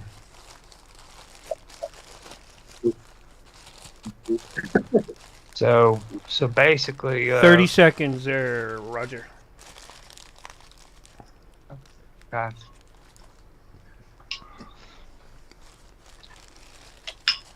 So, what we were saying, Roger.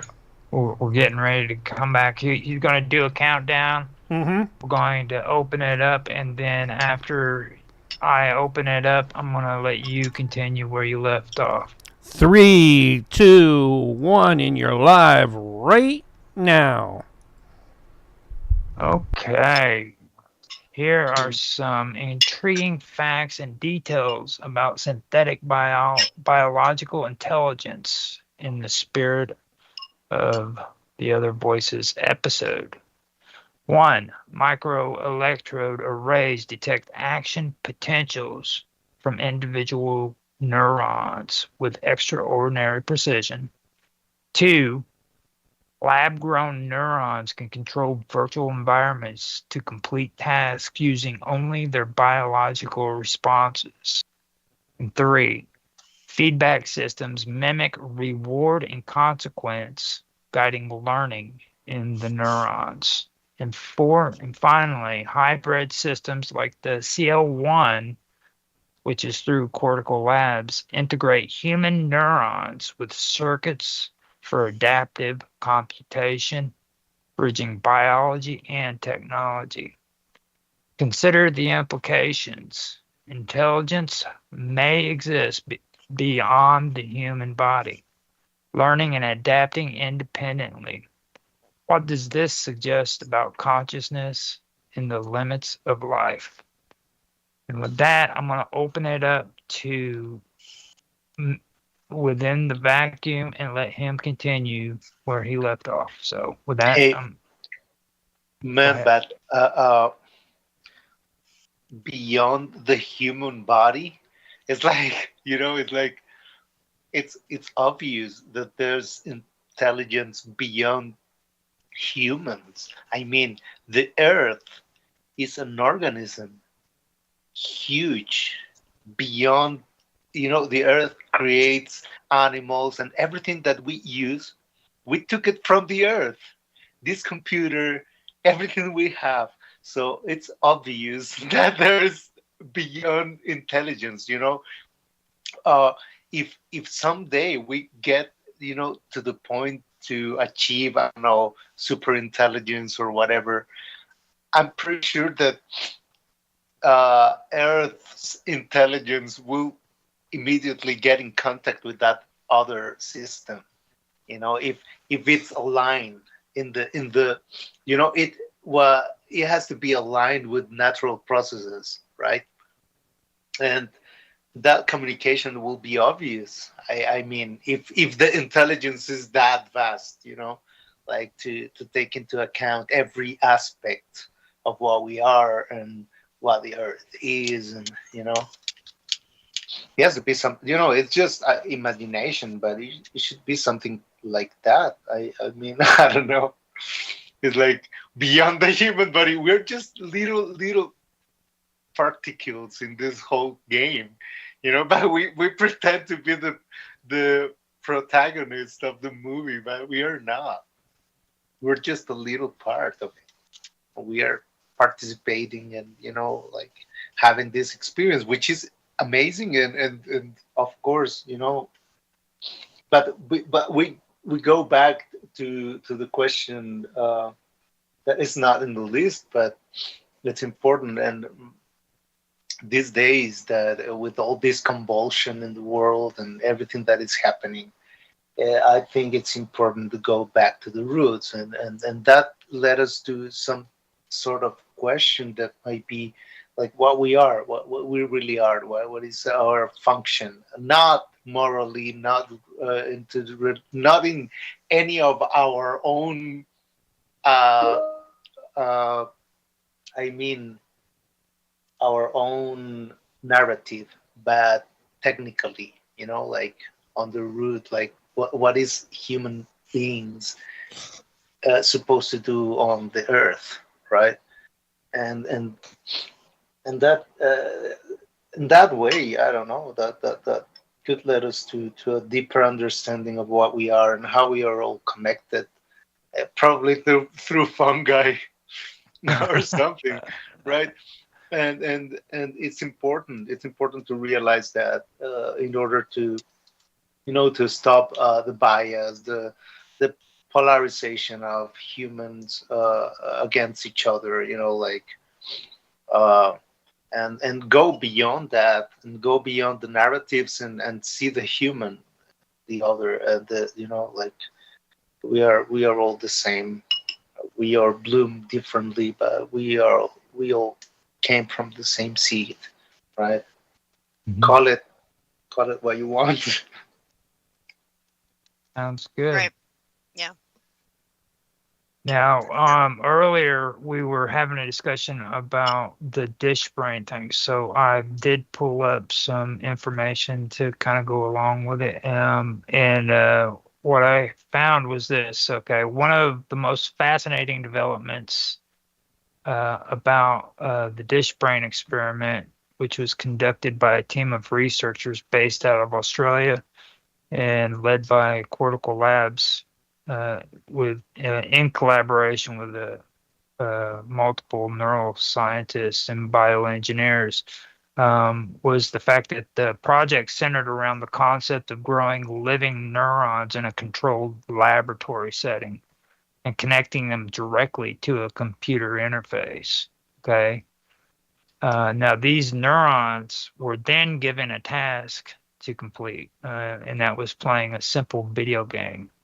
And that was using nothing but their inherent biological abilities to process signals. That had no assistance whatsoever with AI or any kind of computer program, just the neurons doing it on their own.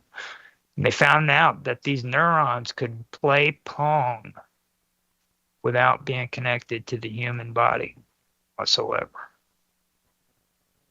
or any kind of body, you know what I mean? And that was what I found to be fascinating there. So I pulled that up, and I was finally able to give you guys an idea about what the dish brain was. And no, they did not say what the consequences were, but you know that the consequences would be severe if they didn't comply and do as they were told. So with that, I'm gonna turn it back over to you guys. Sweet. But I did find out the information, just so you know. Thank So, you for sharing. what's your guys' thoughts on that, of neurons being able to function outside of the human body? You know what I mean? To be able to complete tasks only Well, using. You their have to own- have a particular media and that they're able to live in and continually in. provide their energy.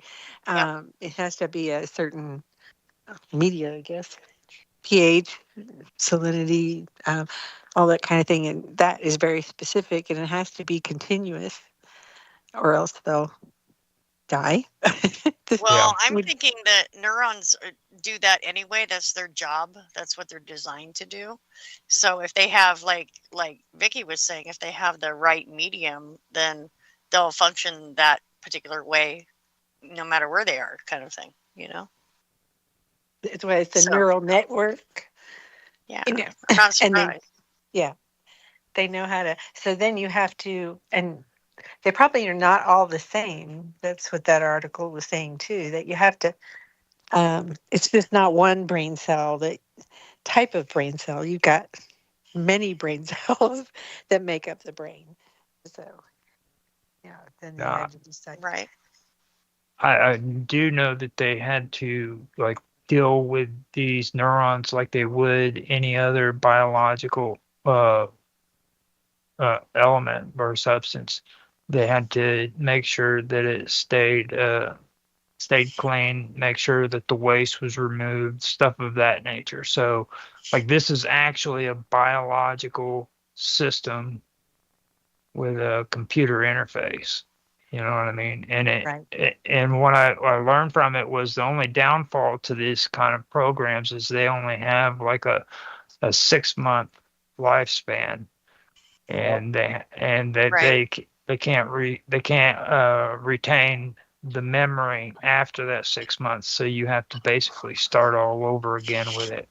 you know? Well, if these neurons Do are you taken remember- from humans, you know, they would. Oh, Isaac.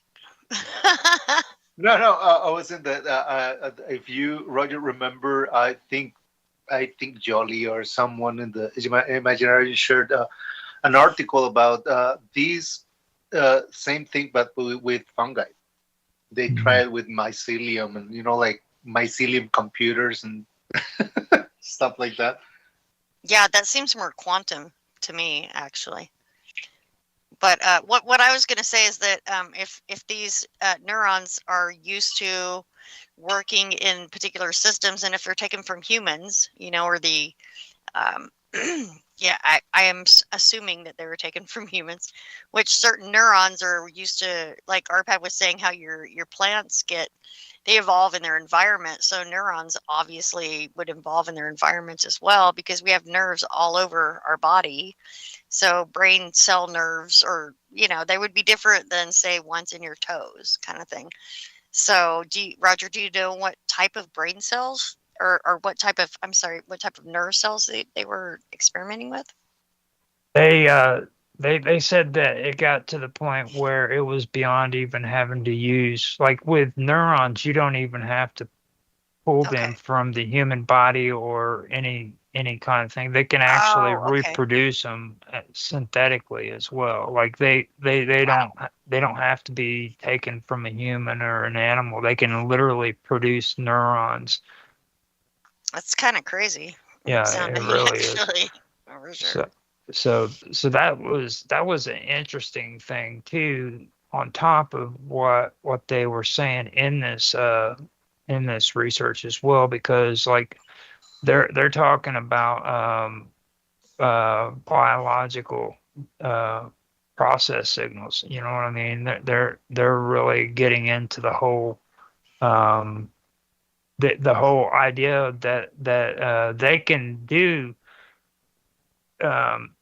do these tasks, okay, and they can learn them on their own how to do these tasks, and they don't have to come from the human body, they don't have to come from the human brain, anything. They can just on their own learn how to do it, which I think that is probably the most amazing part about this whole thing. It's pretty extraordinary for sure. Be just completely independent of the human body or animal or plants even, they can function on their own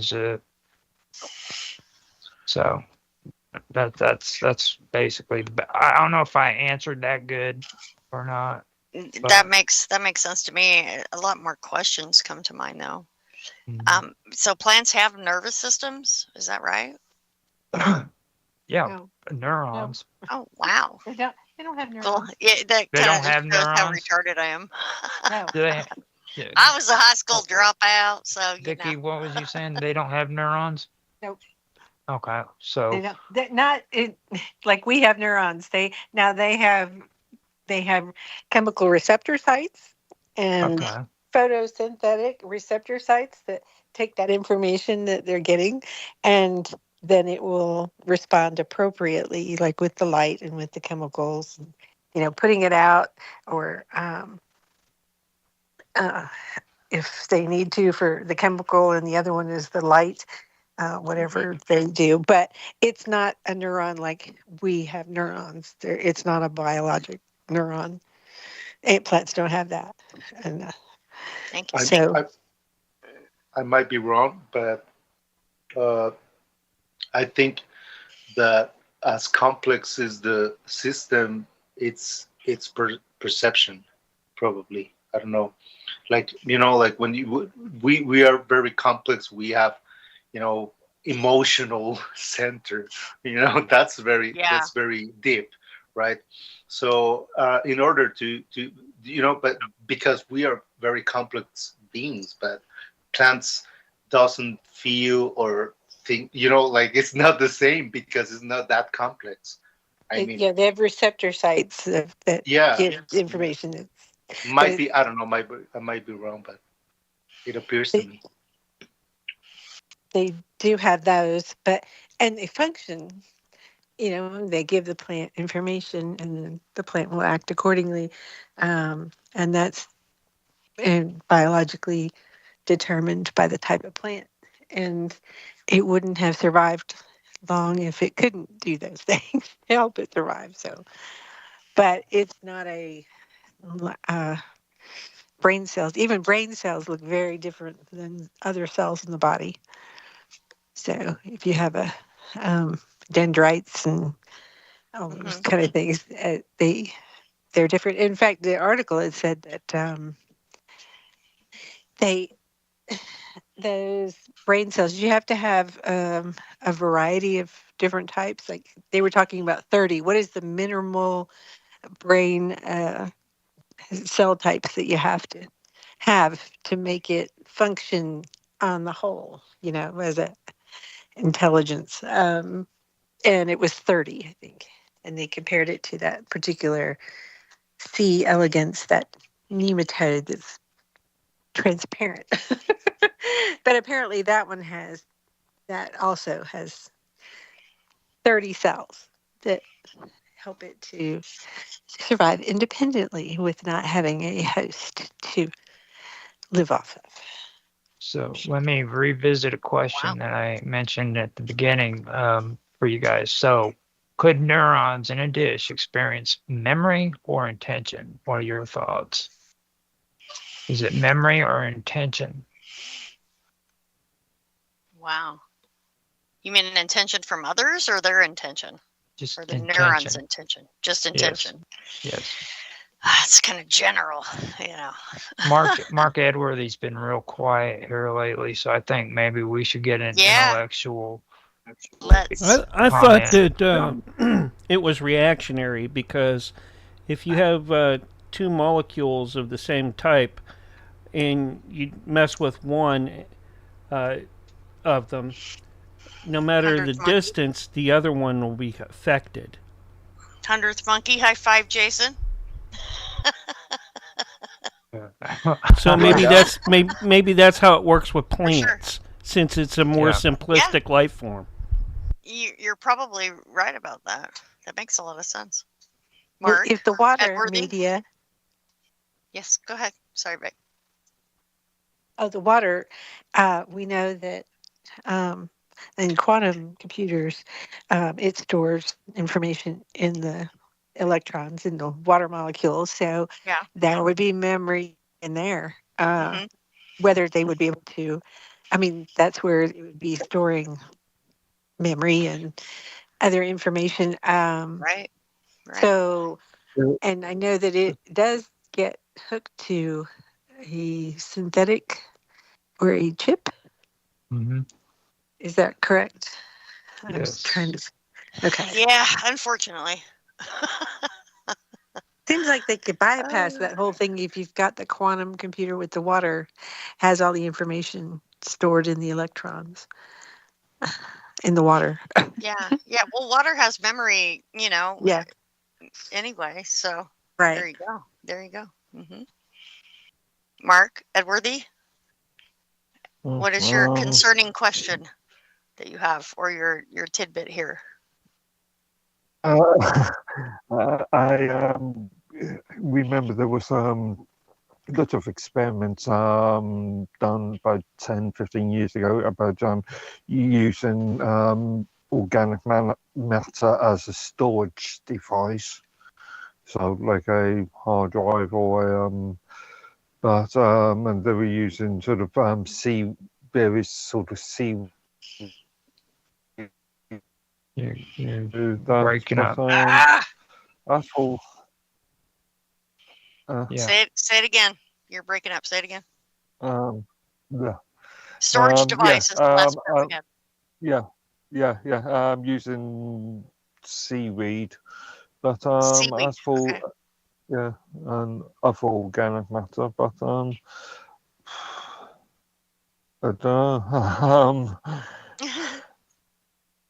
Now, we actually are coming up on our next break, I believe, aren't we, Mark? 30 seconds.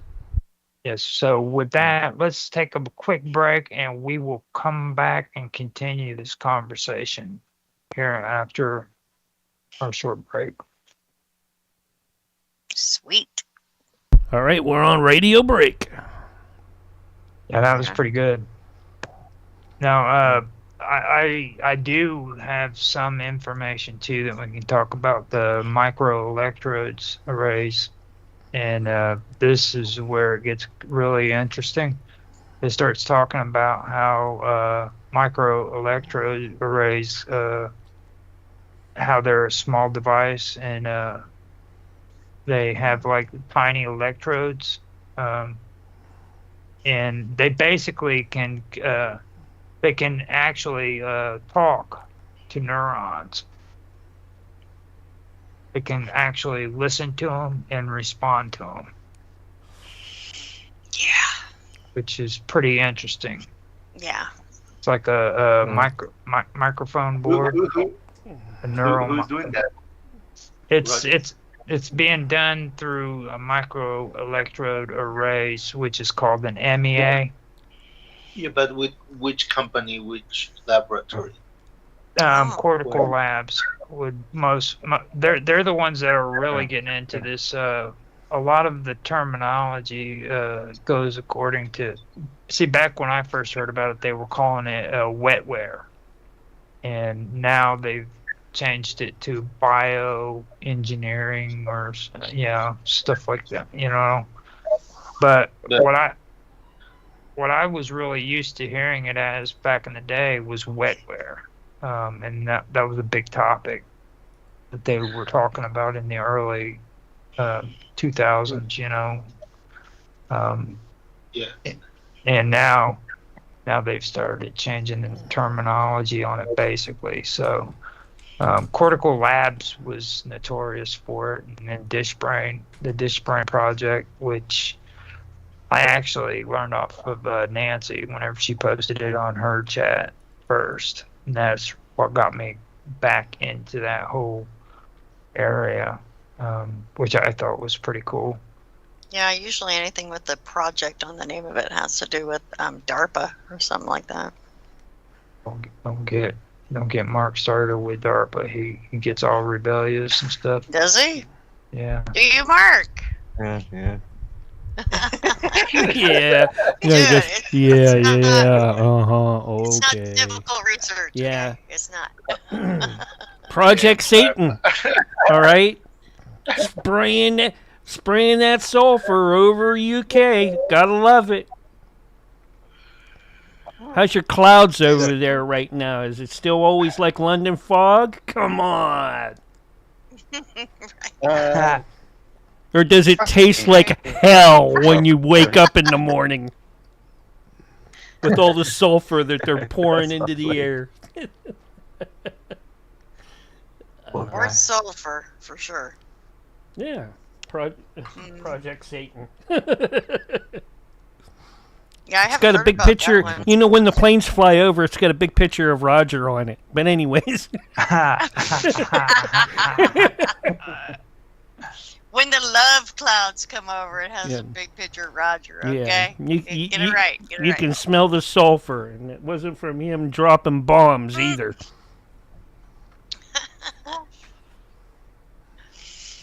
All right.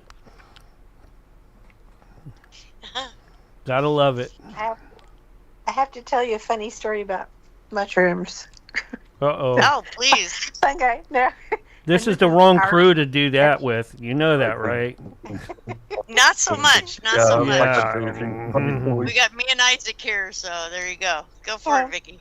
Okay, my neighbor was walking down the street and walked by our yard, which happened to be sprouting a few mushrooms near the periphery, where the gutter is, and she looked at our 30 house. seconds. And, they were quite large, and she asked me later if she was wondering if we had buried something in the yard, and that's why somebody in the yard, and that's why it was growing funny.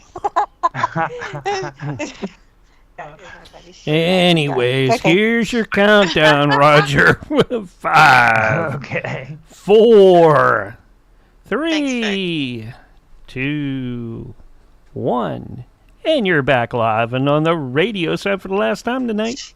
Right now. Now we explore synthetic biological intelligence in depth. Neurons grown in controlled environments connected to circuits, forming adaptive learning machines. Consider this through the lens of in search of.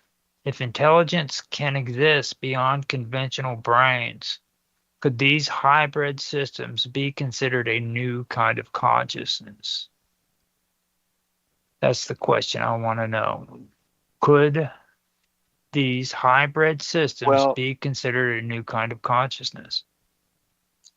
Well, they've already done that in terms of Sonia, if you remember. Or wasn't that its name? Sonia? The, let me think. The Saudi Arabian robot. Yeah. Actually got Sophia. It got Saudi Arabian Sophia, citizenship. So thing. here you've got, literal iRobot the movie come to life, and this was, I think, 2018. So this is like a long time ago. And they gave this thing Saudi. I mean, women couldn't drive over there, I don't think, at the time. They can now, but I guess Sonya could. I don't know. Right. That's a I citizenship think, I, I robot, think right? that all of that. I think that all of that Yeah. is just Yeah. marketing. You know, the whole Yeah. thing about the nationality and the I it's agree. not conscious. It's just a basic LLM doing. Yeah, come on. Basic. Godzilla is a freaking citizen of Japan. Come on. I want him to disavow his citizenship and join the American pride that we got here. Yeah. Let's go. This thing with Godzilla Let's is go, definitely man. not For real. Chinese. We'll show The them. American crew of heroes. Yeah, robotic heroes. Yeah, Yeah. it's interesting. No, it's interesting because it explores. It goes in certain direction. It's valid to explore that angle. What if if we provide sensors to something similar to us in order to get different electrical pulses, and it makes sense in with gathering data from that perspective is interesting. Probably it's feeding something that they have. I don't know. Most likely. Yeah. I think this all ties into that kaiju Biolante, the Rose Godzilla. There you go. Now, see Right. that the thing that really gets to me is like when I was talking about those micro electrodes. Okay, they read and transmit neural signals. Okay, now they are basically a small device with a lot of tiny electrodes. And basically, there are little conductive points that can detect or stimulate electrical activities. Now, each electrode is so small that it can interface directly with neurons or a small cluster of neurons. Okay. Now, the whole thing about that is it's and like I said, it's like a microphone board. Okay. Now, this what it does is it lets researchers both listen to neurons as well as talk back to them, so they can literally communicate with these neurons through this technology. You know what I mean? So that's one thing that I. Oh, go ahead. No, I was about to say, about what you were saying. It's a parenthesis that, again, I might be wrong, but it appears to me that we are discovering this because if you notice, you start talking about cells, and then you go to neurons, and then you go deeper into smallest and smaller. You're going down into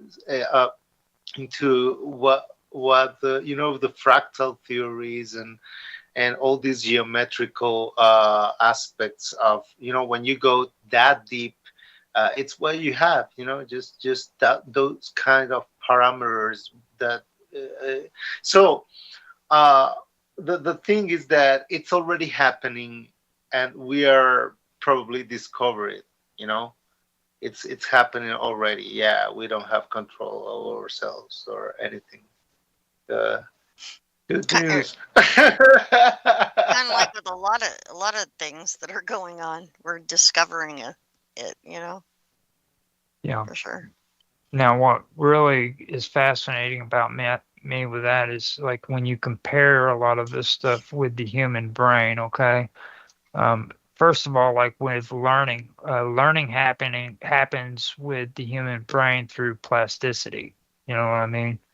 That's strengthening or weakening of synaptic connections between neurons. Right. Okay. So when a signal repeatedly travels along the same pathway, synapses are reinforced. Okay. That cells that fire together wire together. Basically, that's one of the old sayings that they Yep. usually have. Um, Now, this mechanism, it usually allows us to like form memories, recognize patterns, and refine skills and stuff like that. So, at its core, biological learning is about adaptive signal transmission. Okay. Now, in computers, especially when it comes to AI or LLMs, like Mark likes to call them, in machine learning, uh, learning is usually about adjusting weights in algorithms that mimic synapses. So instead of neurons firing, you have nodes in a network that adjust their influence on one another. You know, now that doesn't mean that computers are learning biologically, but they are approximating it mathematically. You know what I mean? They're reinforcing connections that reduce error in predictions and stuff like that. So that's the thing that I think is so amazing about it. It's the synthesizing of the human brain when it comes to plasticity, because that's very important when it comes to the human brain. That's something that we have that computers don't quite Right. have. You know what I mean? Hmm. So I know Vicky is a nurse and she's into cool stuff like this. So what's your take on that, Vicky? Like, Yeah, I was looking at it. I thought it was interesting that they, talked about that optimizing the wetware mhm. because the positive things about the, to reinforce that learning of the brain cells, they like being able to have um, you know, a stable um, ability to, connections that it goes smoothly. And if you have, if those are, um, if they have connections which are random or chaotic electrical signals, they don't like that. So that's their negative reinforcements. And so the predictability they seek out connections that produce energy efficient, predictable outcomes. I think that's kind of interesting that they would even try to use operant conditioning because that's what that is, and that's and that's not as high level as what Roger was talking about. But I thought that was kind of funny that yeah, the positives are that they have predictable, energy efficient, smooth connections, and otherwise, like on the radio show, and it fades out and you can't hear and that kind of thing. They don't like that. So, and the wetware is how they keep that going. But yeah, the whole thing is kind of amazing to me. I mean, that this, how they're using brain cells to um, power this and keep the information in, a lot of information and then connect it. It says it's connected to a software based system to be operated in real time. That's correct? it's supposed to be. Uh, Right.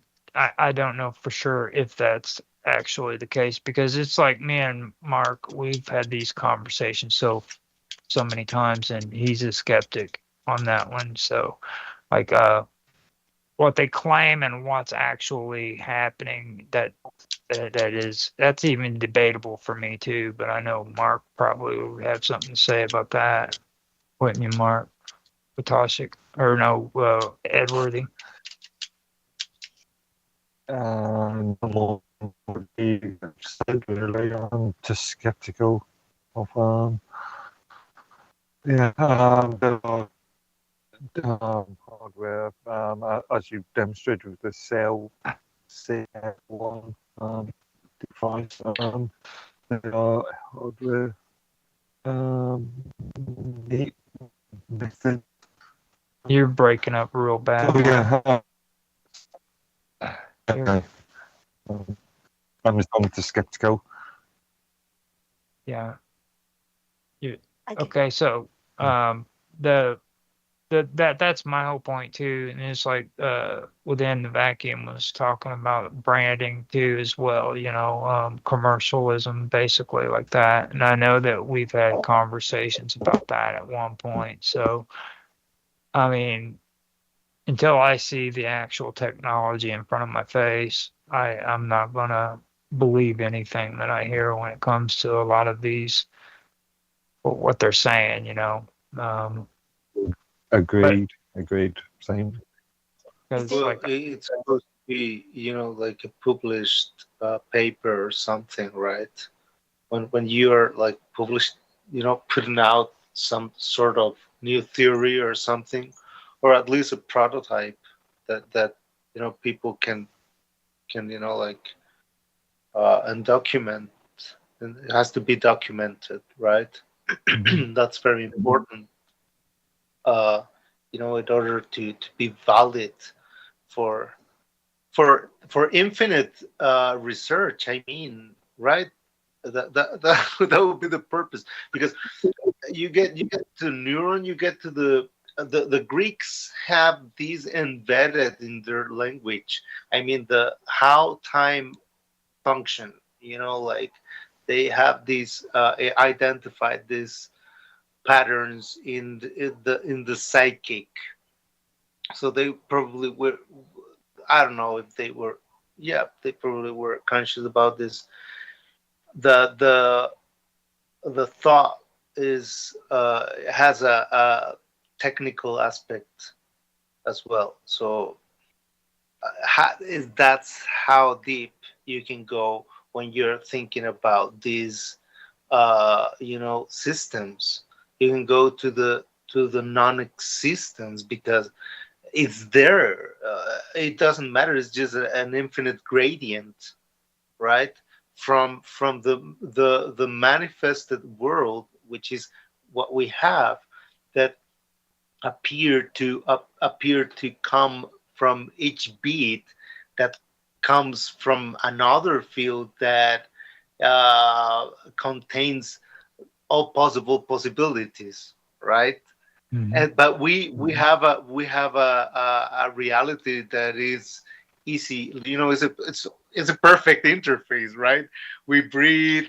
We live very well. We live according to our environment, so it's intelligent, right? It's supporting us. It's the perfect amount of composition in the oxygen that we have and everything. But that's the key. The key is in the middle. How an infinite amount of possibilities is manifested into a reality as almost perfect as we are, until we have, like, until we start to participate and co-create, right? That's our responsibility, at a certain point.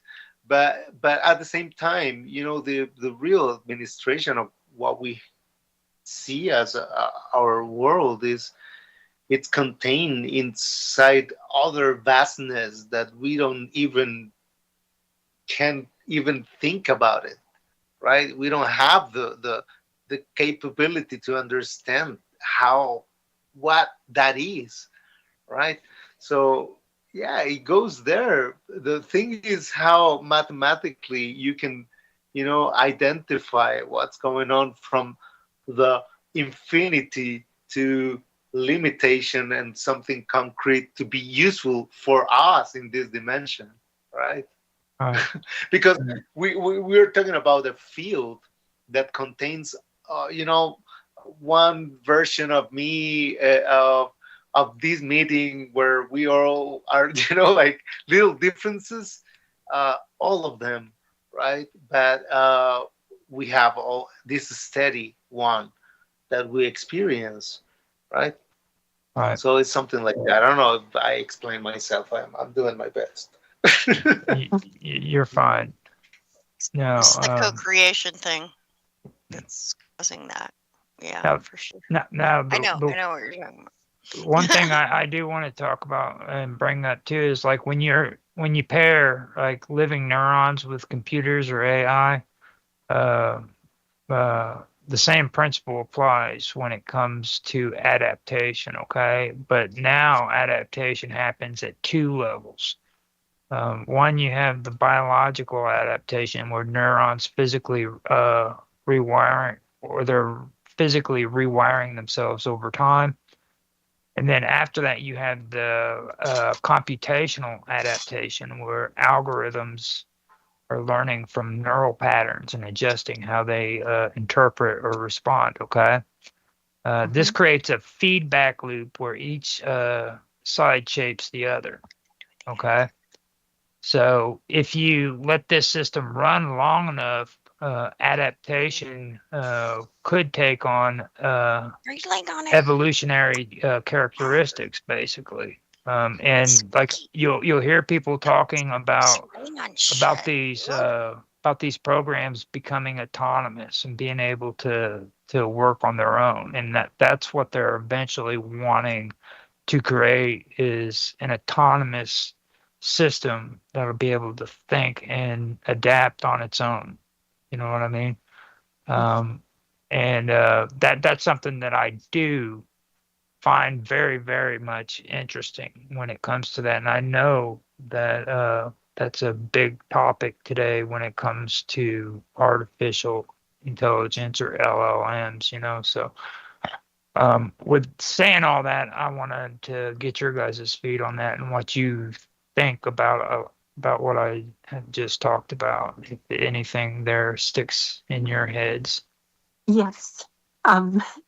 It said that what's going along with what you said, SBI is inherently more natural than AI, and they leverage by leveraging neurons as a computational substrate. SBI has the potential to create systems that exhibit more organic and natural forms of intelligence compared to traditional silicon-based AI. And I think that's what you were just saying.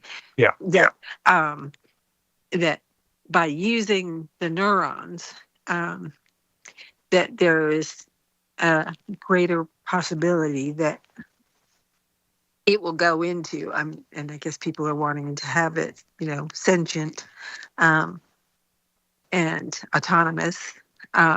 But that's interesting that they're using that as a computational substrate, neurons, how we think. They're not using the chips and the all the traditional silicon-based AI. And that is interesting to see how different that will be.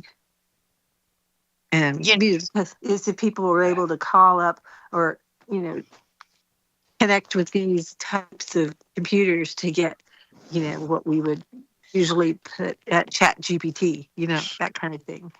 It'd be interesting to see the difference between the two. You know what this brings to mind for me real quick is that how in the Bible it says that we're made in the image of God. And we're making things in the image of us, kind of thing.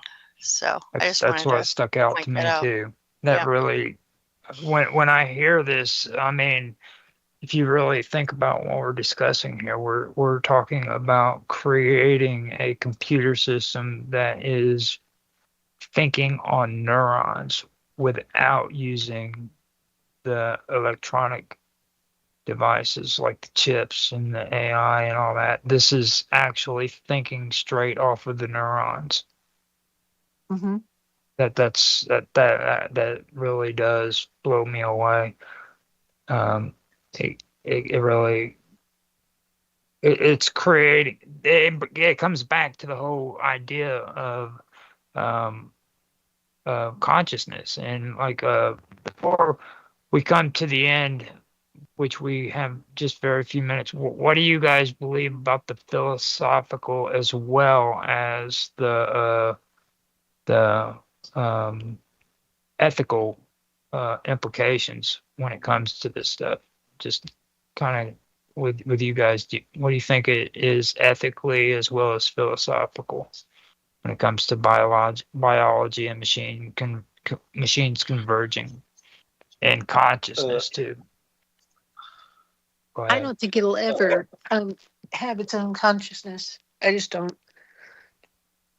But it would definitely probably work as a computer, and because we based making computers off of how our brains work. So, but I just don't ever think it'll become sentient or have its own, um, take off and have its own computer, because then it would have to make its own neurons and and apparently this hadn't gotten that far yet, as far as you have to replace them after 6 months? Every 6 months, right? Mm-hmm. Yep. That we know of. Okay. Unless they can come out with a longer lasting neuron, last 5 years or something. And if they did, they wouldn't tell us about it. So much so, at least not for a Indeed. while. Mm-hmm. Right. Within the vacuum, I heard you getting ready to say something, and then you stopped. What was your feed on that? I know you was right. I forgot, but yeah, I was listening after that, and I forgot. But yeah, it was something. We were. Okay. Yeah, it's about the description of the thought mechanism. Not exactly, like you're focusing on the brain is like seeing, looking at not exactly is what is happening inside, and there's a pattern of the as well, and that's another angle on how you think when you're designing a new model, like a new capability is different. But we tend to do that, to look everything from the outside because we are obsessed with our physical appearance. But I think it's normal, right? Mm-hmm. But yeah. Yeah, I do find that a lot of this stuff, man, to be honest, is very, very interesting. And I'm so glad that I didn't have to hear Mark Edworthy say very much about it, because he gets really irate and starts talking all crazy stuff. He is like, he hates AI with a passion. He hates it so bad that he hates it when you call it AI. It's not AI. I don't think you're going to have enough time to give people socials out. Okay, so with that being said, you guys, do you want to tell anybody how to get a hold of you? Sure. I'll go real quick. galacticfire.com, TEC, not TIC, and I've got t-shirts at this point, and a book that's pretty sweet up there, and maybe venturing into more things here sooner or later. But there's mine, and go. Okay, how about you, within the vacuum? There? Yeah. What? Can you How do we get a hold of you? How do we get a hold of you? Yeah. Your socials, as Roger calls it. Oh, okay. I'm not in socials at the moment. Well, I'm using Instagram regularly because of the way that I get in contact with my local people, right, friends and everything. So I keep it. That's a good way. Yeah, within the vacuum. Within the vacuum. Everywhere in your the magnificent T-shirt store from Sonia Galactic. Okay, so how about you? There's an amazing collection of T-shirts made with an algorithm that I've been working on for many years. Yes, Isaac has his full display. All right, and I got to take us out of here because we're out of time. Oh, crap. Okay. Yeah, I've been trying to say, everybody, come on, let's go. You didn't have enough time to do this, so I'm going to take us out. Roger. Catch you next time, folks. Okay, bye. We still are on stream, so if you guys want to, let's finish Yeah. up Go for it. the Sorry about that, guys. socials. MC Dirty Work. You want to give everybody your socials? Yeah, you can find me at DLive. That's MC_Dirty Work. Friday, Saturday, and Sunday mornings from 10 a.m. till 2 p.m. Eastern. You can also find me at Instagram, that same spelling, and Rumble, MC Dirty Work. There you go. And how about you, Vicky? I'm on Telegram for such a time as this. It's the name of my channel. And on X at Booklander62. Okay, and hopefully we can get Mark Edworthy's audio working. You want to tell everybody how they can find you?